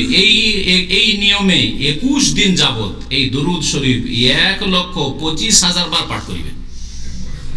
1,25,000 পাঠ করিবে। মা আনজালাল্লাহু বিহা মিন সুলতান, আল্লাহ পাক এর কোন সনদ নাযিল করেননি। লানাতুল্লাহি আলাল কাযিবিন, যারা মিথ্যা কথা বলেছে আল্লাহর দ্বীন সম্পর্কে, রাসূল সম্পর্কে, তাদের আল্লাহ পাকের অভিশাপ নাযিল হোক। প্রতিদিন পূর্ব দিনের থেকে কিছু বেশি পাঠ করতে হবে, প্রতিদিন বাড়াইতে হবে, কোর্স একটু একটু করে বাড়াইতে হবে, ট্রেনিং কোর্স। এই প্রকার পাঠ করিলে আল্লাহ তাআলার রহমতে যে কোনো কঠিন ব্যাধি ভালো হইবে। কিন্তু প্রতিদিন পাঠ শেষে আল্লাহর দরবারে মোনাজাত করিবে, একটা ফজিলত পেলেন। আর এক ফজিলত, ফজরের নামাজ অন্তরে 3 বার পাঠ করিলে তাহার কোনো প্রকার অসুখ হইবে না। এত বালা মুসিবত অসুখ কেন দেশে? দেশে ফুটপাতিয়া ডাক্তারও যদি বসে যায়, কক ডাক্তার কিছুই জানে না, কোন ডাক্তারের কাছে ইঞ্জেকশন ফুটতে শিখেছে, এইরকম ডাক্তার যদি একটা চেম্বার নিয়ে বসে যাবে, গ্রামে গ্রামে যায়, তো রোগীর ভিড় থামা যায় না। ভারত, বাংলাদেশ, পাকিস্তানে, যেই দেশে এত বড় বড় ফজিলত রয়েছে, ফজর নামাজের পরে 3 বার এই দুরুদে মাহি, মাছের দুরুদ পড়লেই। আর মাছের দুরুদ সম্ভবত নাম এই জন্য হয়েছে যে ওই পুকুর দিঘির কাছে যে পড়ছেন, নদীর কাছে গিয়ে পড়ছেন, আর আপনার দুরুদ মাছেরা শুনছে, নাম হয়ে গেল দুরুদ মাহি।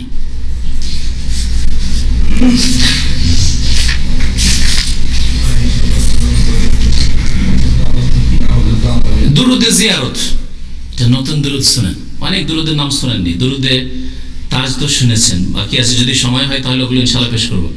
দুরুদে জিয়ারত একটা ছোট্ট দুরুদ, এই দুরুদের শব্দগুলি হাদিসে আছে, কিন্তু ফজিলত, এই যে মোটা অঙ্কের ফজিলত, এটা হাদিসে নেই, এটা শয়তানের ওহী। বাকি শব্দগুলি ঠিক আছে, শব্দগুলি হাদিসে আছে। আল্লাহুম্মা সাল্লি আলা সাইয়্যিদিনা মুহাম্মাদিন নাবিয়িল উম্মি ওয়া আলিহি ওয়া সাল্লাম, এইভাবে বা এর কাছাকাছি আন-নাবিয়ুল উম্মি বলে আল্লাহুম্মা সাল্লি আলা নবিয়িনা মুহাম্মাদিনিল উম্মি ইত্যাদি, নবীর উম্মি, এইভাবে নবীর উম্মি মানে যার অক্ষরের জ্ঞান ছিল না, সেই নবীর ওপর সালাত পেশ করছি, সালাম পেশ করছি। এই দুরুদে জিয়ারতের নাম দিয়েছে। আর এর ফজিলত শুনেন, হুজুর পাক সাল্লাল্লাহু আলাইহি ওয়াসাল্লাম বলিয়াছেন, জুমার রাত্রিতে 2 রাকাত নফল নামাজ, এই নিয়মে প্রতি রাকাতে ফাতিহার পরে একবার আয়াতুল কুরসি, 15 বার সূরা ইখলাস পড়িয়া নামাজ শেষ করিয়া এই দুরূদ শরীফ 1000 বার পাঠ করিলে রাত্রে নিদ্রা অবস্থায় আল্লাহর রহমতে আমাকে স্বপ্ন দেখিতে পাইবে। নবীকে স্বপ্ন দেখার চাবি। এই দরুদটা ফাজাইলে দরুদে জাকারিয়া সাহেব তাবলীগী নিসাব ফাজাইল আমলে যে ফাজাইলে দরুদ আছে তাতে খুব বেশি বিশ্বাস করেছে। আর এই জন্য তাবলীগী ভাইরা অন্ধভাবে নবীকে স্বপ্ন দেখার জন্য মরিয়া হয়ে লাগে আর এই দরুদের উপর আমল করতে থাকে, অথচ এটা জাল, মিথ্যা কথা। নবী সাল্লাল্লাহু আলাইহি সাল্লাম থেকে এর কোন সনদ দ্বারা প্রমাণিত নাই। এই ফজিলতটা আর কি। অবশ্য ওই রাত্রি না দেখিলে পরবর্তী শুক্রবার আসিবার পূর্বেই দেখিতে পাইবে এবং পাঠকারীর সমস্ত গুনাহ আল্লাহ মাফ করিয়ে দেবে। এই দুলাইনের দুরুদ পড়ে যদি সমস্ত গুনাহ মাফ হয়ে যায়, তাহলে এর চাইতে বড় মন্ত্র আর কি আছে? না কোরআন শিখবে, না কোরআন মুখস্থ করবে, না কোরআনে কারীমের প্রতি আমল করবে, না কোরআনের অর্থ বুঝবে, যার ফলে বাঙালি সমাজ সবচেয়ে বেশি কোরআন শিক্ষা থেকে দূরে। বিনা বাড়াবাড়িতে বলছি, তুলনা করে দেখবেন ভালো করে, কোরআন শিক্ষা থেকে আমাদের সমাজ সবচেয়ে বেশি দূরে। অল্প কিছু লোকের অক্ষরের জ্ঞান থাকলেও অর্থের জ্ঞান মোটেই নেই, যার ফলে খুব সহজে বিদআতপন্থী মোল্লারা এদেরকে দিয়ে শিরক বিদআত করে নিয়েছে, গুনাহ করেছে। কোরআনের যদি অর্থ বুঝতো, তরজমা তাফসীর বুঝতো, এইসব বিদআতি ওজিফা বাদ দিয়ে এই মেহনতটা সেখানে লাগাতো, তাহলে এইভাবে তাদেরকে ধ্বংস করতে কখনো পারত না।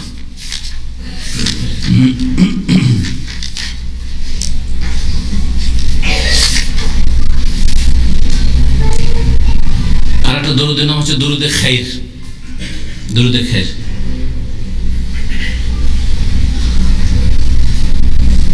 কোন হাদিসে সব নেই, বানানো দরুদ। এই দরুদ শরীফ সাধ্যমতো বেশি পরিমাণে পাঠ করিতে থাকলে ইহকালে পরকালে অসীম উন্নতি ও ভালাই লাভ হইবে। ইহকাল পরকালে হয়ে গেল যথেষ্ট, দুনিয়াও হাসিল, আখিরাতও হাসিল। এমন কিছু দিয়ে যা কোরআনে অনেক হাদিস নেই, কোরআন হাদিসের কাছে যাওয়ার প্রয়োজনই নেই, এই ওজিফার কিতাব বাড়িতে থাকলেই হয়। এই হলো তাদের ধর্ম। ইহা পাঠ করিলে হুজুরে পাক সাল্লাল্লাহু আলাইহি সাল্লামের বিবিগণের ও তাহার বংশধরগণের রূহ সমূহ অত্যাধিক খুশি হন। মজার কথা, যদি এই দুরুদে খায়ের পাঠ করেন তো নবী সাল্লাল্লাহু আলাইহি সাল্লাম খুশি হন, নবী সাল্লাল্লাহু আলাইহি বংশধর খুশি হন, যারা দুনিয়া থেকে চলে গেছেন, মারা গেছেন, তারাও খুশি হন, এবং নবীর বিবিগণও খুশি হন। মওতের পরে খুশি হয় মানুষ। দুনিয়ার কোন মানুষ, জীবিত মানুষের আমলে এর কোন দলিল প্রমাণ আছে? যদি থাকে তো একটু দলিল নিয়ে আসুক কেউ। আল্লাহ বলছেন অমায়া শহরুন আইয়ানা ইউবাসুন, এতটুকু জানা যে কখন তাদেরকে উঠানো হবে। আল্লাহ পাক সূরা নামলে বলেছেন যে যারা দুনিয়া থেকে চলে গেছে, মারা গেছে, তারা নিজেরাও জানেন না যে ওদেরকে কখন উঠানো হবে। এইটুকুই যখন আমওয়াতুন গায়রু আহিয়া, তারা মারা গেছে, তারা জীবিত নয়, গায়রু আহিয়া, ওমায়া শহরুন আইয়ানা ইউবাসুন, আর তারা জানে না যে কখন তাদেরকে উঠানো হবে। তাহলে তারা কি করে খুশি হতে পারে? জানছে যে এই দুরুদ পাঠ করলো বান্দারা, মানুষরা, উম্মতের লোকেরা, আমাদের অনুসারীরা, সুতরাং খুশি হই। কোথেকে জানলো?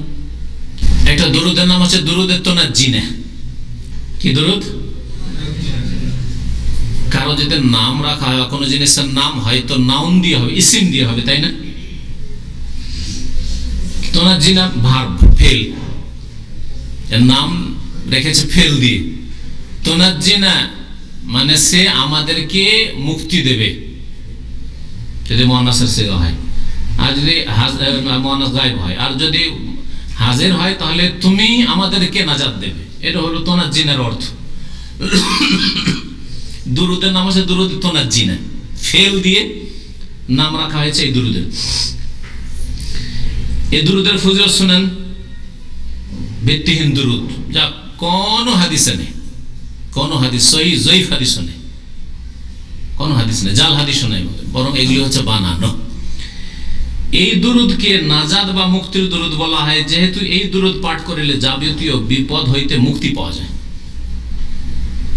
দুরুদে তুনাজ্জিনা পাঠ করলে সমস্ত বালা মুসিবত থেকে মুক্তি পাওয়া যায়। কোরআন কেন তেলাওয়াত করবে? কোন হাদিস আছে যে কোরআন তেলাওয়াত করলে সমস্ত বালা মুসিবত দূর হয়ে যাবে? না, আল্লাহ বালা মুসিবত আম্বিয়া রাসূলগণকে পরীক্ষা করেছেন, নবী রাসূলগণকে পরীক্ষা করেছেন। বেলাল, সোহাইব, আম্মার, সুমাইয়া, ইসলামের প্রথম শহীদ সুমাইয়া রাদিয়াল্লাহু তাআলা আনহা আজমাইন রাদিয়াল্লাহু আনহা, তারা কোরআন পড়তে জানতেন না, তারা কোরআন তেলাওয়াত করতেন না।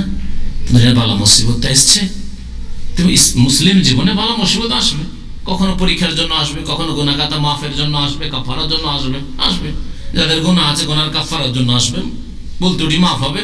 আর যাদের গুনাহ নেই, হয়তো সাহাবায়ে কেরাম যেমন, তাদের আল্লাহ পরীক্ষা করছেন, আরো তাদের ঈমান যাতে করে মজবুত হয়। যাবতীয় বিপদ দূর হবে। আর নির্জনে রাত্রিবেলা কিবলামুখী হইয়া সাদা পাগড়ি পরিধান করিয়া দাঁড়াইয়া এই দুরূদ শরীফ 1000 বার পাঠ করিলে তাহার যে কোনো সৎ বাসনার জন্য আল্লাহর দরবারে দোয়া করিবে, তাহা কবুল হইবে। শুনলেন? কি কি করতে হবে? নির্জনে, একা স্ত্রীকে থাকতে দেবেন না, হ্যাঁ, বাপ মা ভাই বেরাদর ছেলে মেয়ে তো চলবেই না। রাত্রিবেলা, দিনে চলবে না। কিবলামুখী হয়ে সাদা পাগড়ি পরে দাঁড়িয়ে বসে নয়, এই দুরূদ শরীফ 1000 বার, 6টা শর্ত পাঠ করিলে তাহার যে কোনো সৎ বাসনার জন্য আল্লাহর দরবারে দোয়া করবে, তা কবুল হইবে। মা আনজালাল্লাহু বিহা মিন সুলতান, আল্লাহ পাকের কোন সনদ নাযিল করে না কোরআনে না হাদিসে। সুতরাং এগুলি হচ্ছে শয়তানের ওহী। ভালো করে শুনে রাখেন, কারণ আমি পড়ে শোনাচ্ছি, অনেক হয়তো আমার ওই বাক্যটা শুধু শুনলো, আর শোনার বলে শেখ তো বলেছে যে এই হাসিল হবে, শেষ খানটা ভালো করে শুনে নেবেন, এগুলো শয়তানের ওহী। ফজর ও মাগরিব নামাজ অন্তে এই দুরূদ নিয়মিত পাঠ করিলে সে ব্যক্তি সকল প্রকার বিপদ হইতে মুক্তি লাভ করিবে, মুক্ত থাকিবে। নদী ও সমুদ্রের মাঝে ভ্রমণের সময় জাহাজ বা নৌকা ঝড়ের কবলে পতিত হইয়া ডুবিয়া যাওয়ার উপক্রম হইলে তখন খাস নিয়তে এই দুরূদ পাঠ করিলে আল্লাহ তাআলার রহমতে ওই বিপদ হইতে রক্ষা পাইবে। নদীতে, সমুদ্রে, পানিপথে যখন সফর করছেন, আর কোথাও যদি এরকম ঝুঁকি দেখেন, ঝড় তুফান উঠে গেছে, ডুবতে যাচ্ছে নৌকা বা জাহাজ, স্টিমার, ফেরি, তার এটা পড়বেন। তো এত ফেরি কেন ডুবে বাংলাদেশে, আর এত স্টিমারই কেন ডুবে, লঞ্চই কেন ডুবে? হ্যাঁ, তাদের অধিকাংশ তো এগুলো নিয়ে বগল করে যায়। আর এর মধ্যে দুর্ঘটনা যাদের ঘটেছে, তাদের এই চিল্লাওয়ালাদের দুর্ঘটনা তাও ঘটেছে কয়েক বছর আগে, শুনেছেন হয়তো। জি, তারা তো এগুলো ছাড়ে না। এই দুরূদ শরীফ 3 বার পাঠ করে কিছু মাটি, ধুলো বা বালির উপরে ফুঁক দিয়া কবরের উপর ছিটাইয়া দিলে কুকুর কিংবা শিয়ালে ওই কবরের লাশ উঠাইতে পারিবে না। জি হ্যাঁ, কোরআনেও নেই, হাদিসে নেই। কোরআন হাদিস হচ্ছে আল্লাহ পাকের ওহী, ওয়াহিউল্লাহ, আর বাকি হচ্ছে শয়তানের ওহী। জি, ইউহি বাযুহুম ইলা বাযিন যুখরুফাল কওলি গুরুরা, ধোঁকা দেওয়ার জন্য, প্রতারিত করার জন্য ওহী করে থাকে শয়তান, মানুষ শয়তান, জিন শয়তান। কোন প্রকার কঠিন রোগে আক্রান্ত হইলে কিংবা বন্দী হইবার সম্ভাবনা থাকিলে বা চাকরি যাইবার আশঙ্কা হইলে অথবা মিথ্যা মামলায় জড়িত হইলে এই দুরূদ শরীফ কোন নির্জন জায়গায় পবিত্র বিছানায় বসিয়া 1000 বার পাঠ করি আল্লাহ পাকের নিকট দোয়া করিলে নিশ্চয়ই তিনি ওই বিপদ হইতে রক্ষা করিবেন। সুতরাং এই ওয়াজিফা ছেড়ে কেউ আসবে? যাচ্ছি কফিলের কাছে কাজ করতে, বালা মুসিবত আসতে পারে, বস বা মুদির ফোর মানুষের বড় ভাইজার পড়বো, কিছুই হবে না। হ্যাঁ, তাহলে এত বালা মুসিবত বিভিন্ন দেশ বিদেশ চলে আসতো না। সব মিথ্যা কথা। কোন প্রকার কঠিন রোগে আক্রান্ত হইলে কিংবা বন্দী হইবার সম্ভাবনা থাকলে, পড়লাম এটা না, যদি কেউ রাসূলে পাক সাল্লাল্লাহু আলাইহি সাল্লামকে স্বপ্নে দেখিতে ইচ্ছা করে, তবে সে ব্যক্তি নিদ্রা যাইবার পূর্বে ওযুর সহিত পবিত্র বিছানায় বসিয়া দরুদ শরীফ খাস নিয়তে অন্তরের সহিত 1000 বার পাঠ করিয়া আল্লাহর দরবারে মোনাজাত করিয়া ঘুমায়, নিশ্চয়ই তিনি রাসূলে পাক সাল্লাল্লাহু আলাইহি সাল্লামকে খাবে দেখিবে। কোন দরুদ? দরুদে তোনাজ্জি না, হ্যাঁ, দরুদে তোনাজ্জি না, না খুব বড় নাই, কিন্তু এই দরুদ কোন হাদিসে নেই, সহিহ কোরআনে তো নেই, সহিহ হাদিসও নেই, জয়ীফ হাদিসও নেই, জাল হাদিসও নেই।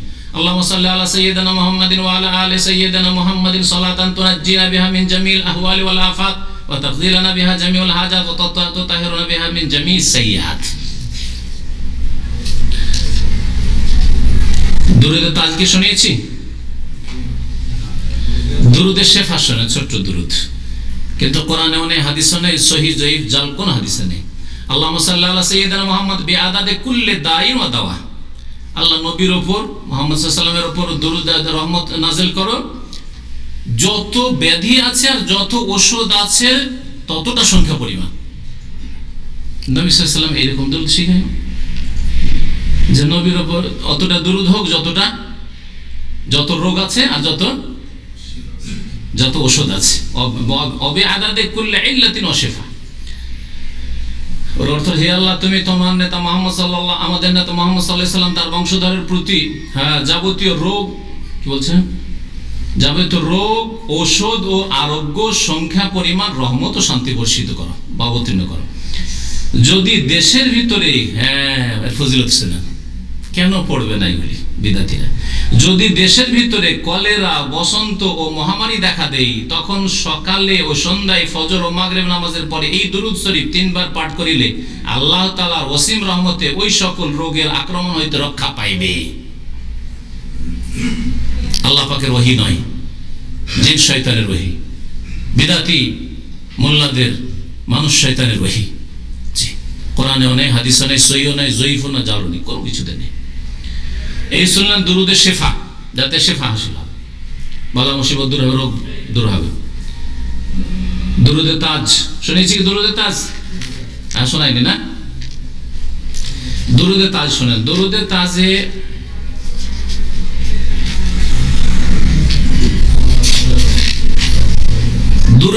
বড় শিরক আছে, এটা জরুরি জানা। কারণ এইগুলি পড়লে শুধু বিদাত হবে এতটা নয়, ভিত্তিহীন পড়লে এতটাই না, বরং ঈমান হারিয়ে যাবে, বড় শিরক করে মরবে। শোনেন, দুরুদে তাজে আল্লাহুম্মা সাল্লি আলা সাইয়্যিদিনা ওয়া মাওলানা মুহাম্মদ সাহিবিত তাজে ওয়াল মিরাজ ওয়াল বুরাকে ওয়াল আলামে। তারপরে শুনুন, দাফিল বালায়ে ওয়াল ওয়াবায়ে ওয়াল কাহতে ওয়াল মারাদে ওয়াল আলামে ইসমুহু মাকতুবুন মারফুন মাশফুন মানকুশুন ফিল লাওহি ওয়াল কালামে সাইয়্যিদুল আরবি ওয়াল আজামি। যাই হোক, লম্বা আছে, পড়ছি না আমি। শিরকি কথাগুলি পড়ে শুনে আপনাদেরকে। দাফিল বালাই, বালা মানে মুসিবত, আর দাফে মানে দূরকারী। ওয়াল ওয়াবায়ে মানে হচ্ছে যে সব ব্যাধি বা আল্লাহ পাকের পক্ষ থেকে যে রোগ ব্যাধি, ওয়াবা সাধারণত বলা হয় যেগুলো মহামারী। ওয়াল কাহাত মানে দুর্ভিক্ষ, অনাবৃষ্টি। ওয়াল মারাদ মানে রোগ। ওয়াল আলাম মানে ব্যথা, পেন। তাহলে নবী করিম সাল্লাল্লাহু আলাইহি ওয়াসাল্লামকে কি বলছে? আল্লাহুম্মা সাল্লি আলা সাইয়্যিদিনা, আল্লাহ তুমি আমাদের নেতা, আমাদের মাওলা মুহাম্মদ সাল্লাল্লাহু আলাইহি ওয়াসাল্লামের উপর রহমত বর্ষিত করো, যিনি সাহিবুত তাজ, মুকুটের মালিক, যিনি মেরাজের মালিক, বোরাকের মালিক, পতাকার মালিক ইত্যাদি, ঝান্ডার অধিকারী। তারপরে বলছে যিনি বিপদ আপদ, মহামারী, দুর্ভিক্ষ, রোগ শোক হইতে মুক্তি দানকারী। দাফিউল বালাই অর্থ নিজেই করেছে যে বিপদ আপদ। ওয়াল ওয়াবায়ে মহামারী, ওয়াল কাহাতে দুর্ভিক্ষ, আর ওয়াল মারাদে রোগ, ওয়াল আলামে শোক হইতে মুক্তি দানকারী। দাফে, এগুলি থেকে মুক্তি দানকারী কে? একমাত্র আল্লাহ পাক রব্বুল ওয়াহদাহু লা শারীকা লাহ, কোন শরীক নেই আল্লাহ পাক রব্বুল আলামিনের। যে আপনার রোগ, আমার রোগ, বালা মুসিবত আল্লাহ ছাড়া সামান্য কেউ দূর করতে পারে, অসম্ভব কথা, বড় শিরক এটা। ওয়াইজা মারিয়তু ফাহুয়া ইয়াশফিন, আল্লাহ পাক কোরআনে শিখাছেন যে ইব্রাহিম আলাইহিস সালামের ভাষা, ইব্রাহিম আলাইহিস সালাম আল্লাহ পাকের শুকরিয়া আদায় করেছেন আর বলছেন, আমি যখন অসুস্থ হয়ে যাই ফাহুয়া ইয়াশফিন, তিনি তো আমাকে আরোগ্য দান করেন, শিফা দান করেন। এটা হচ্ছে কোরআনের শিক্ষা। আর দাফিউল বালাই ওয়াল ওয়াবাই ওয়াল কাহাতি ওয়াল মারাদ ওয়াল আলামে, এটা হলো দুরুদের তাজের শিক্ষায়। কত যে প্রচার হয়ে আছে আমাদের সমাজে এই দুরুদগুলি। তারপরে নবী সাল্লাল্লাহু আলাইহি ওয়াসাল্লামকে সম্বোধন করে বলছে মুরাদিল মুশতাকিন। মুরাদিল মুশতাকিন মানে আশাকারীদের আশা, মুরাদ মানে যিনি আশা পূরণ করেন, মুরাদিল মুশতাকিন। দুরুদে তাজের ফজিলত শুনে আপনাদেরকে ভিত্তিহীন ফজিলত। যদি কেউ রাসূল পাক সাল্লাল্লাহু আলাইহি সাল্লামকে খাবে দেখতে ইচ্ছা করে, তবে সে ব্যক্তি জুমার রাত্রে এশা নামাজে আনতে পাক বিছানায় ওযু সহ শুয়ে 100 বার অথবা 170 বার এই দুরুদের তাজ পাঠ করিলে আল্লাহর রহমতে রাসূল পাক সাল্লাল্লাহু আলাইহি সাল্লামকে খাবে দেখিবে। ভিত্তিহীন কথা। নবী করিম সাল্লাল্লাহু আলাইহি সাল্লামকে স্বপ্নে দেখার জন্য কোন তদবির, কোন একটি সহিহ হাদিসে নেই। এবং এর জন্য প্রয়াস চালানো, চেষ্টা করা, মেহনত করা যে কিছু ইবাদত বন্দেগী করি যে নবীকে দেখবো আর ভাগ্যবান হব, এটা বিদাতি আশা। কারণ সাহাবায়ে কেরামরা এই আমল করেননি, তারা আমাদের জন্য আদর্শ। আল্লাহ বলেন ফাইন আমানু বিমিসলি মা আমানতুম বিহি, হে সাহাবীরা, হে নবীর সাহাবীরা, তোমাদের মতো তারা যদি তাদের ঈমান করে। তাদের মধ্যে এই সব মন মানসিকতা ছিল না যে নবীকে স্বপ্ন দেখলে না, বরং নবীকে অনুসরণ করলে, নবীকে মেনে চললেই নাজাত রয়েছে। এটা ছিল তাদের বিশ্বাস এবং আদর্শ। ফজরের নামাজ আনতে যায় নামাজে বসিয়া এই দুরুদে তাজ 7 বার পাঠ করিলে তার রোজগারে বরকত হইবে। ভিত্তিহীন কথা। যে সকল নারীদের সন্তান হয় না, আমাদের 2-1 ভাই আছেন এখানে, তাই না? বোনেরাও আছেন এখানে। কিন্তু শুনে রাখেন, শয়তানের ওহী, কার ওহী নেবেন? আল্লাহর ওহী নেবেন, কোরআন অথবা হাদিস। শয়তানের ওহী বলছে যে সকল নারীদের সন্তান হয় না তাদের জন্য 21টি শুকনো খুরমার প্রতিটির উপর এই দুরূদ শরীফ 11 বার পাঠ করিয়া ফুকিয়া ওই স্ত্রী লোকটিকে দৈনিক একটি করিয়া 21 দিন পর্যন্ত খাওয়ালে, ইহার পরে ওই মেয়ে লোকটির স্বামী সহবাস করিলে আল্লাহর রহমতে তাহার সন্তান জন্ম হইবে। মা আনজালাল্লাহু বিহা মিন সুলতান, আল্লাহ কোন দলিল নাযিল করেননি, না কোরআনে না হাদিসে।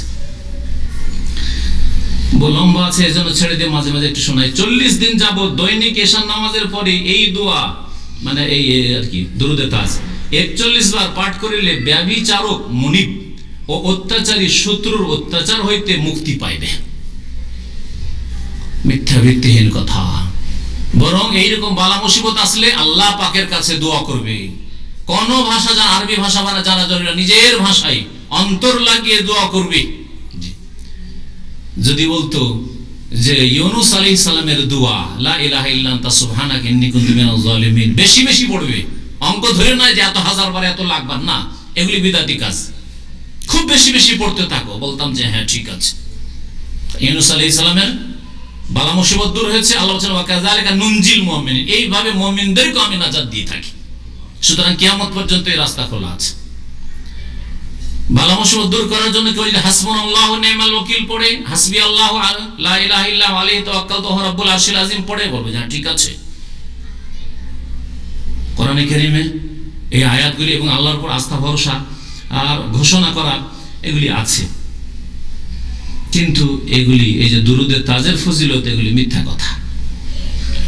যদি কেউ এই দুরূদ শরীফ 11 বার পাঠ করিয়া শরীরে ফুঁক দেয়, তবে সে সব প্রকার জাদুটোনা ও বদ জিনের আসর হইতে রক্ষা পাইবে এবং নিয়মিত আমলকারীর জীবনে অভাব অনটন হইবে না। তাহলে আর গরিব থাকতো না, অভাব ছুটে না, অভাব ছুটে না। ভারত, বাংলাদেশ, পাকিস্তানের মানুষের এগুলি থাকতো না, বিরাতিদের অভাব বেশি। আর যারা এসব ওয়াজিফা করে না, আরব দেশের মানুষ, সহিহ আকীদার মানুষরা, তাহলে তাদেরকে আল্লাহ পাক খেতে দিতে না। তোরা ওয়াজিফাই করিস না, তো তোর করতে খেতে পাবে। হ্যাঁ, এছাড়াও বহু এতে ওয়াজিফা আছে যেগুলি তাবিজ, তোমার কথা তাবিজ করার কথা বলেছে। পড়ার সময় অত নেই, সেজন্য আমি এখানে শেষ করে দিয়ে শুধু তাবিজ সম্পর্কে দু একটি হাদিস বলি। নবী কারীম সাল্লাল্লাহু আলাইহি ওয়াসাল্লাম বলেছেন, মান তাআল্লাকা তামিমাতান ফাকাদ আশরাকা, যেই ব্যক্তি তাবিজ লটকাবে সেই ব্যক্তি শিরক করবে। সে ব্যক্তি শিরক করবে।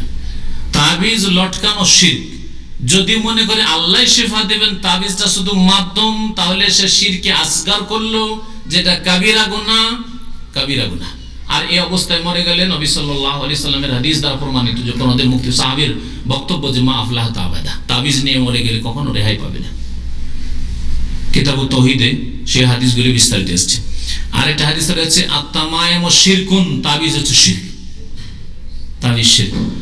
আরেকটি হাদিস রয়েছে মান তাআল্লাকা তামিমাতান ফাকাদ উকিলা ইলাইহি, যেই ব্যক্তি তাবিজ লটকায় নিজের গায়ে, নিজের ছেলে মেয়েদের গায়ে, শরীরে, গলায় হোক আর কোমরে হোক আর হাতে হোক, গাড়িতে হোক, বাড়িতে হোক, জমিতে হোক, গাছে হোক, আর আমাদের দেশে গাছেও তাবিজ লটকানো হয়, নকশার তাবিজ হোক, আর কোরআনের আয়াতের তাবিজ হোক, আর হাদিসের তাবিজ, কোন দোয়া দিয়ে তাবিজ হোক, আর এইসব বিদাতি ওজিফা দিয়ে তাবিজ হোক, অথবা কোন কাঠলকড়ির জড়িবুটি দিয়ে, গাছগাছড়া দিয়ে তাবিজ হোক, অথবা শিরকি তাবিজ, ইয়া আলী, ইয়া হুসেন, মুশকিল কোষা, ইয়া খাজা বাবা, ইয়া জিলানি, এসব শিরকি কুফরি কথা দিয়ে হোক, যে কোনো রকমের তাবিজ হোক না কেন, নবী সাল্লাল্লাহু আলাইহি ওয়াসাল্লাম বলেছেন মান তাআল্লাকা তামিমাতান, যে ব্যক্তি তাবিজ লটকাবে, ঝুলাবে, ফাকাদ উকিলা ইলাইহি, আল্লাহ পাক তাকে তার সুপুরদ করে দিবেন, তার দিকে তাকে ফিরিয়ে দেবেন, তার উপর তাকে ন্যস্ত করে দেবেন। আল্লাহ পাকের সাহায্য হবে না, আল্লাহ পাক সাহায্য করবেন না।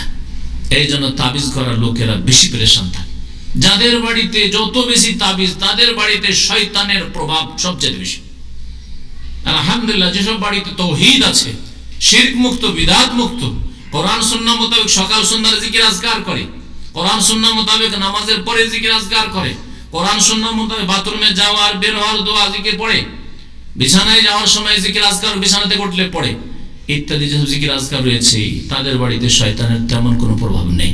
আর শয়তান যদি কখনো পেরেশান করার চেষ্টা করে, আল্লাহ কোরআনে কেন বলছেন ওয়া ইন তাসবিরু ওয়া তাত্তাকু লা ইয়াদুররুকুম কাইদুহুম শাইআ, তোমরা যদি ধৈর্য ধারণ করো, বালা মুসিবত এসেছে, ধৈর্য ধরতে হবে।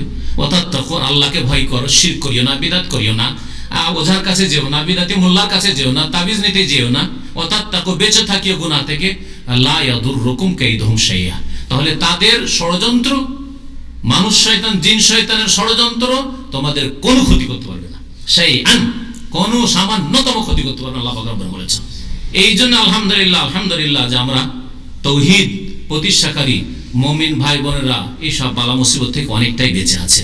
আল্লাহ পাক রব্বুল আলামিন যেন আমাদেরকে হক কথা বোঝার তৌফিক দান করেন এবং হক মোতাবেক, সত্য মোতাবেক জীবন যাপনের তৌফিক দান করেন। শিরক থেকে, বিদআত থেকে, বিদাতি আমল থেকে, বিদাতি ওয়াজিফা থেকে আমাদেরকে, আমাদের সমাজের মুসলিমদেরকে, সারা বিশ্বের সমস্ত মুসলিম ভাই বোনদেরকে আল্লাহ পাক যেন বাঁচিয়ে রাখেন। আবার বোনদেরকে বিশেষ করে বলছি যে আপনাদের ঈমান দুর্বল বেশি, যার ফলে সামান্য একটু কোথাও যদি একটু আশা পেয়ে যান যে এরকম কিছু পাবো, তাহলে আর দেখা দেখি নেই যে কোরআনে আছে কিনা আর হাদিসে আছে কিনা, খবরদার সাবধান হয়ে যান, এইরকম কাজ করবেন না। এইসব ওয়াজিফার কিতাব কারো বাড়িতে থাকে তো আল্লাহর ওয়াস্তে, এতে আল্লাহ পাকের নাম আছে, রাসূলের নাম আছে, সুতরাং সেগুলো যেখানে সেখানে অবমাননা করে ফেলে না দিয়ে, আর সেগুলিকে ডাস্টবিনে না ফেলে দিয়ে এগুলিকে পুড়িয়ে দেন। অক্ষরগুলি এই উদ্দেশ্যে পুড়াবেন, মানহানির উদ্দেশ্য নাই। কারণ অনেকে মনে করে যে পুড়াইতে বললো তো অপরাধ করে দিল না। উসমান রাদিয়াল্লাহু তাআলা আনহু যখন কোরআনকে একসাথে পুরো কপি তৈরি করলেন, বাকি যে কিরাতগুলি সবগুলিকে নিয়ে পুড়িয়ে দিয়ে তারপর দাফন করেছেন। পুড়িয়ে দিলে আর অক্ষর থাকে না, পানিতে ফেললে অক্ষর থাকে, তাহলে পানিতে পায়খানা ভাসছে, মরা লাশ ভাসছে, গিয়ে লাগলে অবমাননা হইল, অক্ষর আছে।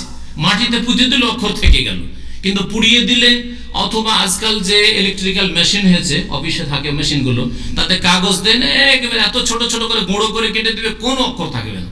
আল্লাহ অক্ষরটা যে জায়গাটা লেখা ছিল সেটা হয়তো 100টা টুকরো হয়ে গেছে, তাহলে আর কোনো অস্তিত্ব নেই আল্লাহ পাকের নামে, রসুলের নামে, দিনের, কোরআনের, আয়াতের, হাদিসের।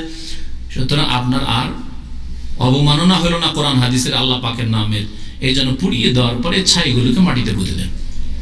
এটা হচ্ছে উসমান রাদিয়াল্লাহু তাআলা আনহুর সুন্নাত, ভালো করে শুনে রাখেন। এর ছাড়া বিদাতিরা বলে পানিতে ফেলে দাও, ভুল কথা। মাটিতে পুঁতে দাও, ভুল কথা এগুলি। আর এগুলির বললাম যেগুলিতে ক্ষতি আছে, অবমাননা হবে, আর এগুলি সাহাবায়ে কেরামদের আদর্শ নয়। সুতরাং এই বিদাতি কিতাবগুলি কখনো রাখবেন না। আপনি মরে যাবেন, আপনার ইমানটা একটু তাজা হয়েছিল, তাওহীদ শিখে সৌদি আরব থেকে আপনার স্ত্রী শুরু করে দিবে, আপনার মা বোনেরা শুরু করে দিবে, আপনার ছেলে মেয়েরা আবার ওই শিরক বিদআত করা শুরু করবে। সুতরাং তাদেরকে বাঁচাতে হলে সমস্ত বিদাতি কিতাবগুলিকে এইভাবে নষ্ট করে দেন, যেগুলি বাড়িতে চলে এসেছে অজান্তে অথবা জানা সত্যি আল্লাহ পাক যেন আমাদের সকলকে হেদায়েত দান করেন আর হেদায়েতের উপর যেন কায়েম রাখেন। আল্লাহ আমাদের গুনাহ খাতা যেন মাফ করে দেন। আল্লাহ পাক আমাদের তৌহিদের উপর আল্লাহ পাক যতদিন রাখবেন সুস্থ যেন রাখেন। আল্লাহ পাক আমাদের যেসব ভাইরা রোগাক্রান্ত তাদের রোগ যেন দূর করে দেন, বালা মুসিবত দূর করে দেন। যেসব ভাই বোনেরা এখানে এসেছেন বিশেষ করে আল্লাহ পাক তাদেরকে যেন সুস্থ রাখেন, দিনের ওপর রাখেন, 5 ওয়াক্ত নামাজ কায়েম করার তৌফিক দান করেন, শরীর স্বাস্থ্যে আল্লাহ বরকত দান করেন, ছেলে মেয়েতে আল্লাহ পাক ধন দৌলতে বরকত দান করেন, হালাল রিজিক আল্লাহ পাক যেন আমাদের দান করেন। ওয়া সাল্লাল্লাহু আলা নবিয়িনা মুহাম্মদ ওয়া আলা আলিহি ওয়া সাহবিহি আজমাইন। প্রশ্ন করেছেন কয়টি দরুদ হাদিস দ্বারা প্রমাণিত আছে?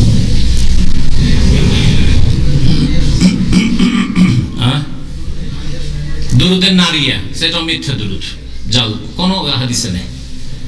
নবী করিম সাল্লাল্লাহু আলাইহি ওয়াসাল্লাম থেকে শুধু দুরুদে ইব্রাহিমী আছে, সেটা সামান্য শব্দের পার্থক্যের সাথে এসেছে, কিছু কিছু পার্থক্যের সাথে, বা ওইটুকু কয়েক ভাষায় এসছে।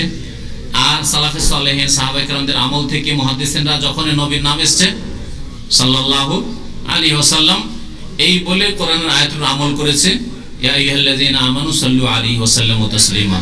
তোমাদের সামনে যখন নবীর নাম আসবে তখন দরুদ পাঠ করো, না হলে তোমরা বখিল হবে। আল বাখিল আল্লাযী যুকিরতু ইনদাহু ফালাম ইউসাল্লি আলাইহি। সুতরাং আপনার সামনে নবীর নাম আছে, নবীজি বলেছেন। বড় আফসোসের কথা, এই বিদাতীরা যারা এইসব দুরুদ আবিষ্কার করেছে, বিদাতী দুরুদ, তাদের কাছে নবীর নাম আছে, তাদের মোল্লারা নবীজি বলেছেন, হুজুরে পাক বলেছেন, সাল্লাল্লাহু আলাইহি ওয়াসাল্লাম বলার তৌফিক হয় না।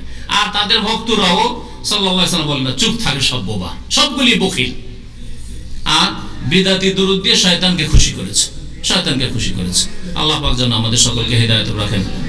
জি, প্রশ্ন হচ্ছে কয়টি দরুদ হাদিস দ্বারা প্রমাণিত? বললাম তো যে শীতের দেশে ওদের সময় শীতের দেশে উজুর সময় মোজার উপর মাসা করবেন, জুতোর উপর নয়। যেই জুতা সহজে খোলা যায়, টাকনার নিচে আছে অথবা টাকনা পর্যন্ত আছে কিন্তু সহজে খোলা যাবে, তার উপর মাসা করা চলবে না। তবে মোজার মতো যদি বুট যেগুলি আপনার আর্মিদের আছে ওইরকম থাকে, তাহলে সেটা আলাদা কথা, যেটা খোলা কষ্টকর সেটা আলাদা কথা। আর এমনিতে মোজা, চামড়ার মোজা আছে, চামড়ার মোজা, শীতের দেশে চামড়ার মোজা পরেন, কাপড়ের মোজা না পরে চামড়ার মোজার উপর মাসা করেন। চামড়ার মোজার উপর মাসা তো আরো বলিষ্ঠ, কারণ এতে কোনো ইখতিলাফ নেই, দ্বিমত নেই। হানাফিরাও মানে, অন্যরাও মানে। যারা কাপড়ের মোজা মাসা মানে না হাদিসগুলো অথচ আছে আবু দাউদ সুনানের কিতাবে দিতে, তারা অন্তত চামড়ার মোজাকে তারা মানে। সুতরাং চামড়ার মোজা পরেন ভালো শীতের দেশে। হ্যাঁ, কাপড় মোজা তো চলবে, কোনো অসুবিধা নেই। জওরাব, নবী সাল্লাল্লাহু আলাইহি ওয়াসাল্লাম বলে জওরাবের উপরে মাসা, হাদিস আছে। বাস সালেহ আলাইহিস সালাম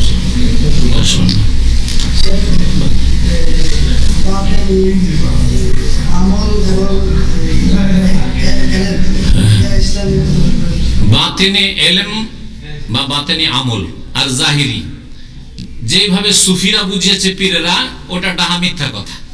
জাহিরি আর বাতিনি, আর মাদ্রাসা পড়ে আলেম ওলামারা জাহিরি ইলম শিখলো আর বাতিনি ইলম শেখার জন্য পীরের মুরিদ হইতে হবে অথবা তাসাউফ পড়তে হবে, এগুলো মিথ্যা কথা। বাকি কথা হলো যে জাহিরি আর বাতিনের আরেকটা ব্যাখ্যা আছে যেটা ইসলামে আছে। জাহিরি যেমন নামাজ, রোজা, হজ, যাকাত, এগুলো জাহিরি ইবাদত। তো নামাজ, রোজা, হজ, যাকাত, আখলাক, আমল, ব্যবসা বাণিজ্য, হালাল হারাম, বিবাহ শাদীর ইলম যা হাসিল করলেন, এগুলো হলো জাহিরি ইলম। আর আল্লাহর প্রতি ঈমান, আল্লাহর প্রতি ঈমান কেমন করে কমপ্লিট হবে, কেমন করে মজবুত হবে, আরো কেমন করে মজবুত করবেন, তারপরে পরকালের প্রতি ঈমান, তকদিরের প্রতি ঈমান, ঈমান যেগুলো, তারপরে কলবকে কেমন করে আপনি উন্নত করবেন, আত্মার পরিশুদ্ধি কেমন করে হবে। আত্মার পরিশুদ্ধি সম্পর্কে গত বছর আমি বেশ কয়েকটা বক্তব্য আলোচনা করেছি কোরআন হাদিসের আলোকে। হিংসা কেমন করে দূর করব, শত্রুতা কেমন করে দূর করব, মনের সংকীর্ণতা কেমন করে দূর করব, কৃপণতা, বখিল, এগুলো ভিতরের জিনিস। আমার অন্তরে বখিলি আছে, আপনি দেখলে তো বুঝতে পারবেন না, কথা তো মিষ্টি মিষ্টি, তাই না? তো এইগুলি দূর করার কিছু এলাজ আছে, চিকিৎসা আছে, এগুলো বাতিনি মানে ভিতরের জিনিস, এই অর্থে বাতিনি বলতে পারেন। তো এইগুলোর কিছু চিকিৎসা আছে, উপায় আছে এই পাপগুলি দূর করা, অন্তরের পাপগুলি দূর করার। কোরআন হাদিস এগুলো আছে। সুতরাং এগুলো বাতিনি নয়, ওই অর্থে এলিম বাতিনি নয়, এলিম কোরআন হাদিসে মজুদ আছে। জি, হ্যাঁ, মারিফত মানে ওরা যেটা বুঝায় পীরতন্ত্রে, যে আল্লাহ পাক সম্পর্কে এমন জ্ঞান হাসিল করা যেটা সাধারণ মানুষ আলেম ওলামাও জানে না, জাহিরি শরীয়ত পড়ে জানে না। এটা ডাহা মিথ্যা কথা তাদের, লানাতুল্লাহি আলাল কাযিবিন, আল্লাহ পাকের লানত ও মৃত্যুকদের উপর। বাকি কথা হলো মারিফত মানে চেনা জানা, আল্লাহ তৌহিদে রুবুবিয়্যাহ, তৌহিদে উলুহিয়্যাহ, তৌহিদুল আসমা ওয়াস সিফাত সম্পর্কে জানা। হ্যাঁ, অর্থ জানলেন, রহমান মানে কি, খালেক মানে কি, রাজ্জাক মানে কি, বুঝতে পারছেন? এবার আল্লাহ পাকের গুণাবলী সম্পর্কে জানা, আল্লাহ পাক রব্বুল আলামিনের হাত আছে, আল্লাহ পাকের চেহারা আছে, এগুলি আপনি জ্ঞান হাসিল করলেন, দ্বীনের জ্ঞান অর্জন করলেন, এগুলো হচ্ছে মারিফাত। মারিফাত মানে জানা। হ্যাঁ, তো এই জন্য শেখ মোহাম্মদ আব্দুল্লাহ রহমতুল্লাহ আলাইহি এর একটি ছোট্ট কিতাব আছে, 3টি মূলনীতি। আল্লাহ সম্পর্কে মারিফাত মানে জানা, আল্লাহ রসুল সম্পর্কে মারিফাত মানে রসুল সম্পর্কে জানা, আর আল্লাহ দ্বীনের মারিফাত মানে আল্লাহ পাকের দ্বীন সম্পর্কে জানা। এই মারিফাত ইসলামে আছে। মারিফাত আরাফা ইয়ারিফু মানে চেনা, আনা আরিফুকা মানে আমি তোমাকে চিনি, জানি। হ্যাঁ, বুঝতে পারছেন না? তো এই অর্থে মারিফাত, আরাফা ইয়ারিফু মারিফাতান যেটা, সেটা আছে ইসলামে। আর মারিফাত মানে বাতিনি কিছু ইলম আছে, যার দ্বারা যায় নামাজ বিছিয়ে সমুদ্রে নামাজ পড়া যায়, নদীতে নামাজ পড়া যায়, আকাশে উড়া যায় যায় নামাজ বিছিয়ে, দাদা বুঝতে পারছেন? তারপরে ডুবে যাওয়া জাহাজকে ধাক্কা দিয়ে একেবারে জেদ্দায় লাগিয়ে দেওয়া যায়। হ্যাঁ, বুঝতে পারছেন? মুরিদানের অন্তরের খবর জানা যায়। এগুলি হচ্ছে শিরকি, বিদাতি, কুফরি কথা, যেগুলি কে উদ্দেশ্য করে এই পীরেরা যে মারিফতি ইলম আমাদের কাছে আছে, এসব শিরকি কথা। মারিফতি ইলম খেজির আলাইহিস সালামের কাছে ছিল, আমরা পেয়েছি ভিতরের তত্ত্ব, আর মুসা আলাইহিস সালামের কাছে জাহিরি শরীয়তের ইলম ছিল। এগুলি হচ্ছে মিথ্যা কথা, আল্লাহ পাকের লানত। গত সপ্তাহে বলেছি, আমি গত সপ্তাহের আগের সপ্তাহে বলেছিলাম না, মনে আছে না, যে খেজির আলাইহিস সালাম থেকে মুসা আলাইহিস সালামের জ্ঞান দ্বীন সম্পর্কে অনেক বেশি। তার কাছে পারফেক্ট জ্ঞান ছিল, আর খেজির আলাইহিস সালামের কাছে বিশেষ একটা সাবজেক্ট ছিল। আর এর উদাহরণ দিয়েছিলাম যে আবুল বাশার সাহেব কম্পিউটার মাস্টার বা সেলসম্যানের পণ্ডিত আমার চাইতে বেশি তিনি, সুতরাং ওই ক্ষেত্রে তিনি আমার ওস্তাদ হইতে পারেন, ওই ফিল্ডে আমি নামলে কোনোদিন, তাই না? কিন্তু হাদিস, আকিদা, ফিকহ, উসুলে ফিকহ, উসুলে হাদিস, আরবি ল্যাঙ্গুয়েজ, এছাড়া দিন দুনিয়া সম্পর্কে যদি সব দিক থেকে দেখা যায়, তা আমার কাছে তার চাইতে বেশি ইলম আছে। যদিও দাবি করা, আমি মানে বুঝাবার জন্য বলছি, বা একজন আলেমের কাছে ইলম বেশি আছে। ঠিক তেমনি মুসা আলাইহিস সালামের কাছে সব জ্ঞান আল্লাহ পাকের যতটা দিয়েছেন তাওরাতের জ্ঞান ছিল। হ্যাঁ, আর খেজির আলাইহিস সালামের কাছে বিশেষ একটা জ্ঞান ছিল। আর এই জন্য পাঠানো হয়েছিল যে মুসা আলাইহিস সালাম আল্লাহ ভালো জানেন এই কথা না বলে বলেছেন আমি সবচেয়ে বেশি জ্ঞানী। যদিও কথাটা তার দাবি ঠিক ছিল, তিনি মিথ্যা কথা কখনো বলেননি, সহি কথা বলেছেন। তারপর আল্লাহ বলে তুমি কি জানো? হইতে পারে যে আল্লাহর কোন বান্দা থাকতে পারে, তুমি বলতে আল্লাহ ভালো জানেন যে আমার চাইতে বেশি জ্ঞানী কেউ আছে কিনা। তাহলে মুসা আলাইহিস সালামকে যদি আল্লাহ এই আদব শিখাইতে পারেন, তো যত বড় আল্লামা হয়ে যান গোটা বাংলাদেশে আর ভারতে আর গোটা ওয়ার্ল্ডে, তারপরে কেউ যদি আপনাকে জিজ্ঞাসা করে যে আপনি তো দেখছি মাশাআল্লাহ সবচেয়ে বড় আল্লামা, আপনার চেয়ে বেশি জ্ঞানী তো দেখছি না, কি বলা উচিত? আল্লাহ ভালো জানেন। বরং নিঃসন্দেহে আল্লাহ বলছেন ফাওকা কুল্লি যি ইলমিন আলিম, প্রত্যেক জ্ঞানীর উপর মহাজ্ঞানী আছে। সুতরাং নবীদের ব্যাপারটা আলাদা, যতই বড় আলেম হয়ে যান না কেন আর মুহাদ্দিস হয়ে যান না কেন, তারপরে তার চাইতে বড় কেউ আছে অবশ্যই।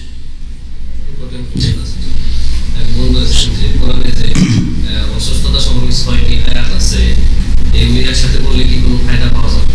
হ্যাঁ, এটা একটা ভালো প্রশ্ন করেছে। কোরআন দিয়ে চিকিৎসা, কারণ কোরআনে আল্লাহ পাক শেফা বলেছেন, এতে প্রথম শেফা হচ্ছে অন্তরের শেফা। অন্তরের যে পাপের ব্যাধিগুলি আছে এগুলি দূর করার জন্য কোরআন নাযিল হয়েছে। কিন্তু কোরআনের বরকত অতিরিক্ত, তার সাথে সাথে দৈহিক শারীরিক রোগেরও আরোগ্য আছে, শেফা আছে কোরআনে কারিমে। আচ্ছা, এগুলি হাসিল করবেন কেমন করে? প্রথম কথা, নবী সাল্লাল্লাহু আলাইহি ওয়াসাল্লাম যদি কোনো আয়াত বা হাদিস সম্পর্কে বলে থাকেন, তাহলে নিশ্চিত সেটা যে এই দোয়া পড়ে, যেমন আজবিল বাস রাব্বান নাস ইশফা আনতা শাফিল লা শিফা ইল্লা শিফাউকা, তারপরে কোন রোগীর সামনে গিয়ে 7 বার পড়ে আসালুল্লাহ আল আযীম রাব্বাল আরশিল আযীম আইয়াশফিয়াক, 7 বার পড়ে আল্লাহ শিফা দিবেন, লা বাসা তাহুরুন ইনশাআল্লাহ। তাহলে হাদিস দ্বারা প্রমাণিত এরকম বহু। কোরআনের কিছু, এছাড়া কোরআনের কিছু আয়াত আছে যেগুলি আপনার যে সমস্যা, সেই সমস্যার সাথে রিলেটেড, মানে ওই সমস্যার সাথে সম্পর্কিত। তাহলে ওই আয়াতগুলি যদি আপনি কালেক্ট করে পড়েন, তাহলে এই কোরআন আয়াতগুলি তাসির আছে, এটা করতে পারেন, বুঝছেন না? এইখান থেকে আপনি যে কোনো উদাহরণ দিয়ে নিতে পারেন। হ্যাঁ, রোগের ক্ষেত্রে আইয়ুব আলাইহিস সালামের দোয়া, বালা মুসিবতের ক্ষেত্রে ইউনূস আলাইহিস সালামের দোয়া, ঠিক আছে না? এইরকমই ধরেন সন্তান না হওয়ার ক্ষেত্রে রব্বি হাবলি মিনাস সালিহিন, রব্বি হাবলি মিন লাদুনকা যুররিয়াতান তাইয়্যিবা ইত্যাদি, এই সম্পর্কিত। তারপরে শিফার দোয়া, যেগুলোতে কোরআনে কারিমে শিফা, কয়েকটা আয়াত আছে, আয়াতে শিফা। সূরা ফাতিহাটা তো হাদিস দ্বারা প্রমাণিত না, যেগুলো প্রমাণিত নয় কিন্তু অনুনাজ্জিলু মিনাল কোরআনে মা হুয়া শিফাউন ওয়া রাহমাতুল লিল মুমিনিন ওয়া লা ইয়াজিদু যালিমিন ইল্লা খাসারা, পড়ে আপনি ফক দিলেন, দিতে পারেন আপনি, কারণ এতে শিফার কথা রয়েছে। ওইরকম যে আয়াতগুলিতে জিনের আলোচনা আছে, শয়তানের আলোচনা আছে, যেমন সূরা সাফফাতে আছে। তারপরে সেহের জাদুর আলোচনা সূরা বাকারা, ইউআল্লিমুনা আন-নাসা সিহরা ওয়া মা উনজিলা আলাল মালাকাইনি বিবাবিল হারুত ওয়া মারুত, যে সিহর, এই আয়াতগুলো পড়ে জাদু যাকে করা হয়েছে বা জাদু লেগেছে, বান লেগেছে, তার উপর দম করা বা তার এলাজ করা, হ্যাঁ এগুলি জায়েজ। কারণ এতে জাদুর কথা আছে, শয়তানের কথা, জিনের কথা আছে, তাহলে এগুলি দিয়ে জিন শয়তানের আসর দূর হবে, জাদুর কুপ্রভাব দূর হবে ইত্যাদি, এগুলি করা যেতে পারে। এটা কোরআন সুন্নাহর আলেমরাও বলছেন। তাহলে কোরআন হাদিস দিয়ে চিকিৎসা এক হচ্ছে যে নবী সাল্লাল্লাহু আলাইহি ওয়াসাল্লাম থেকে প্রমাণ, যেমন সূরা শিফা, সূরা ফাতিহা হচ্ছে সূরা শিফা, তাই না? সাপ বিচ্ছুর বিষ ঝাড়েন আপনি, অসুবিধা নেই, হাদিস দ্বারা প্রমাণিত। এছাড়া আপনি আয়াতুল কুরসি, এতে যে ফায়দা রয়েছে হাদিস আছে। সূরা বাকারা বাড়িতে পড়লে যে জিন শয়তান টিকতে পারে না, পালাবে। নিজে না পড়তে পারেন, আপনি চালু করে দেন টিভিতে বা এতে, আপনার এতে রেডিওতে চালু করে রাখেন, বুঝতে পেরেছেন? হ্যাঁ, সূরা ইখলাস, নাস, ফালাক। এছাড়া যে আয়াতগুলিতে যে বিষয় নিয়ে আলোচনা হয়েছে, যেমন সূরা জিনের শয়তানের কথা বলা হয়েছে, তা সূরা জিন দিয়ে যদি জিন শয়তানের দম করেন, সূরা রহমান আছে ইয়া মাশারাল জিন্নি ওয়াল ইনসি ইন ইসতাতাতুম আন তানফুযু মিন আকতারিস সামাওয়াতি ওয়াল ফানফুযু লা তানফুযুনা ইল্লা বিসুলতান, জিন শয়তানের ইলাজ করেন আপনি। ওয়াসাফাতে সাফা, এগুলোতে জিন শয়তানের কথা আছে, তো ওগুলো দিয়ে আপনি ঝাড়ফুঁক করতে পারেন, ইত্যাদি করা যেতে পারে।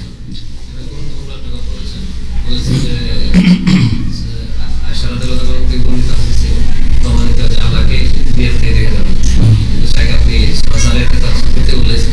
বলেছেন যে আল্লাহ তাআলাকে নবী সাল্লাল্লাহু আলাইহি ওয়াসাল্লাম স্বপ্নে দেখেছেন। স্বপ্নে দেখা আলাদা, স্বপ্ন আর জাগ্রত আলাদা। স্বপ্নে অনেক কিছু দেখা যেতে পারে। এটা ঠিক কিনা এটা বলে স্বপ্নে আর স্বপ্নে মৃত বাপ মাকে দেখছেন আপনি, যদিও ওখানে আপনার মৃত বাপ মা কখনো আসে না। স্বপ্নে নবীকে দেখতে পারেন, স্বপ্নে আল্লাহকে রায়তু রাব্বি ফি আহসানি সূরা, হাদিস সহিহ। কিন্তু জাগ্রত অবস্থায় না, লা তুদরিকুহুল আবসার, কোন জি জি হ্যাঁ, কিভাবে দেখেছেন তা তো বর্ণনা আল্লাহ নবী সাল্লাল্লাহু আলাইহি ওয়াসাল্লাম দেননি।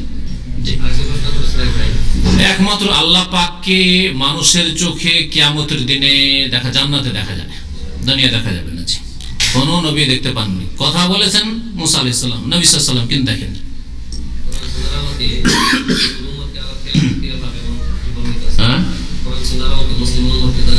খেলাফত ফিরিয়ে পাবে যখন ঈসা আলাইহিস সালাম আসবেন, ইমাম মাহদি আসবেন, তখন খেলাফত ফিরিয়ে পাবে। সারা দুনিয়াতে ইসলামী খেলাফত কায়েম হবে এবং সারা দুনিয়াতে ইসলামী আইনের বাস্তবায়ন হবে। সুলি ভেঙে ফেলা হবে, যে সুলির পূজা করছে খ্রিস্টানরা। শুকুর হত্যা করা হবে, কারণ শুকুর খাচ্ছে খ্রিস্টান, সবচেয়ে বেশি শুকুর খাওয়া জাতি, ইত্যাদি ইত্যাদি। ইসলামিক বিধান কায়েম হবে।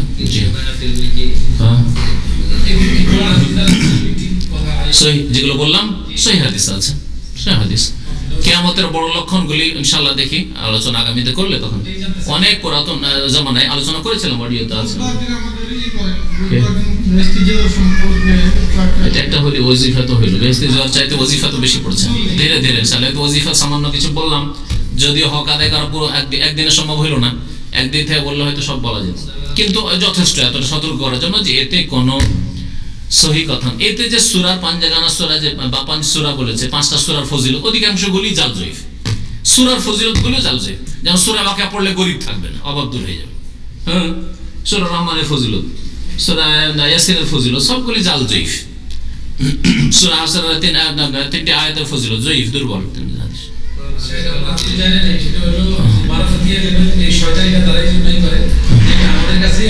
অন্যদের কাছে না, যাতে মুসলিম জাতিকে ধোঁকা দিয়ে তাদের ধন সম্পদ লুটে খাওয়া যায়। গরুর আল্লাহ যা বলেছেন যে ধোঁকা দেওয়ার জন্য এগুলি করে। যুখরুফাল কওলে, চাকচিক্য কথা।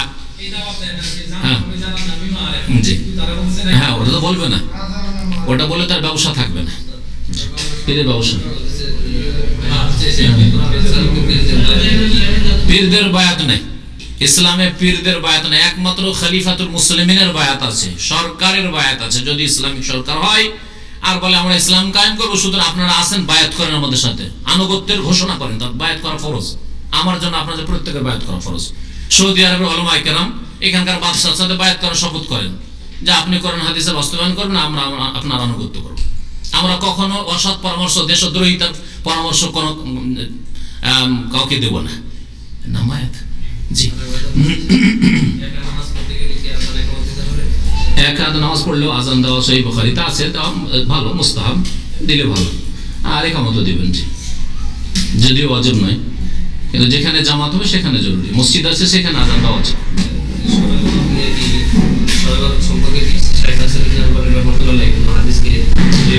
না, শবে বরাত সম্পর্কে বলেননি, শবে বরাত এর নাম শবে বরাত, এটাও এরকম কোনো হাদিস নাই। তবে 15 তারিখের রাতে আল্লাহ পাক মাফ, রাত জাগরণের কথাও নেই, হালুয়া রুটি করার কথা নেই, আছে যে এই রাতে আল্লাহ পাক সকলকে মাফ করেন, 2 শ্রেণীর লোককে মাফ করেন না। মুশরিককে মাফ করেন না, আর মুশাহিন যে বিদ্বেষী, শত্রুতা হিংসা রাখে মুসলিম ভাইয়ের সাথে, মানুষের সাথে, তাকে মাফ করেন না। সুতরাং এই দুটো জিনিসের চিকিৎসা করে, শিরক মুক্ত হন আর অন্তরকে সাফ করেন, মানুষের সম্পর্কে শত্রুতা হিংসা বিদ্বেষ রাখিয়েন না। দুটো কাজ করেন, রাতও জাগা নেই, হালুয়া করাও রুটি করাও নেই, আর এসব আগরবাতি আর মোমবাতি জ্বালানো নেই, আর কবরস্থান কবর জিয়ারত দলে কবর জিয়ারত করা নেই, সব তো বিদআত। এটা তার ওই হাদিসে নেই। জি, তারপরেও হাদিসটা সহিহ না জয়ীফ এই নিয়ে মতানৈক্য রয়েছে। খুব বেশি যদি বলেন তো আলবানী সাহেব সেটাকে সহিহ বলেছেন। সুতরাং এতটা বিশ্বাস রাখেন, এই রাতে আশা করি আমাদের মাফ হবে যদি আমরা শিরক মুক্ত থাকি, তাবিজ তোমার না থাকে, বড় শিরক ছোট শিরক না থাকে, আর অন্তরে হিংসা বিদ্বেষ আর মনোমালিন্য না থাকে, অন্তরটা মুমিন ভাই সম্পর্কে যদি সাফ রাখেন। তাহলে সুবহানাকাল্লাহুম্মা ওয়া বিহামদিকা আশহাদু আল্লা ইলাহা ইল্লা আনতা আস্তাগফিরুকা ওয়া আতুবু ইলাইক।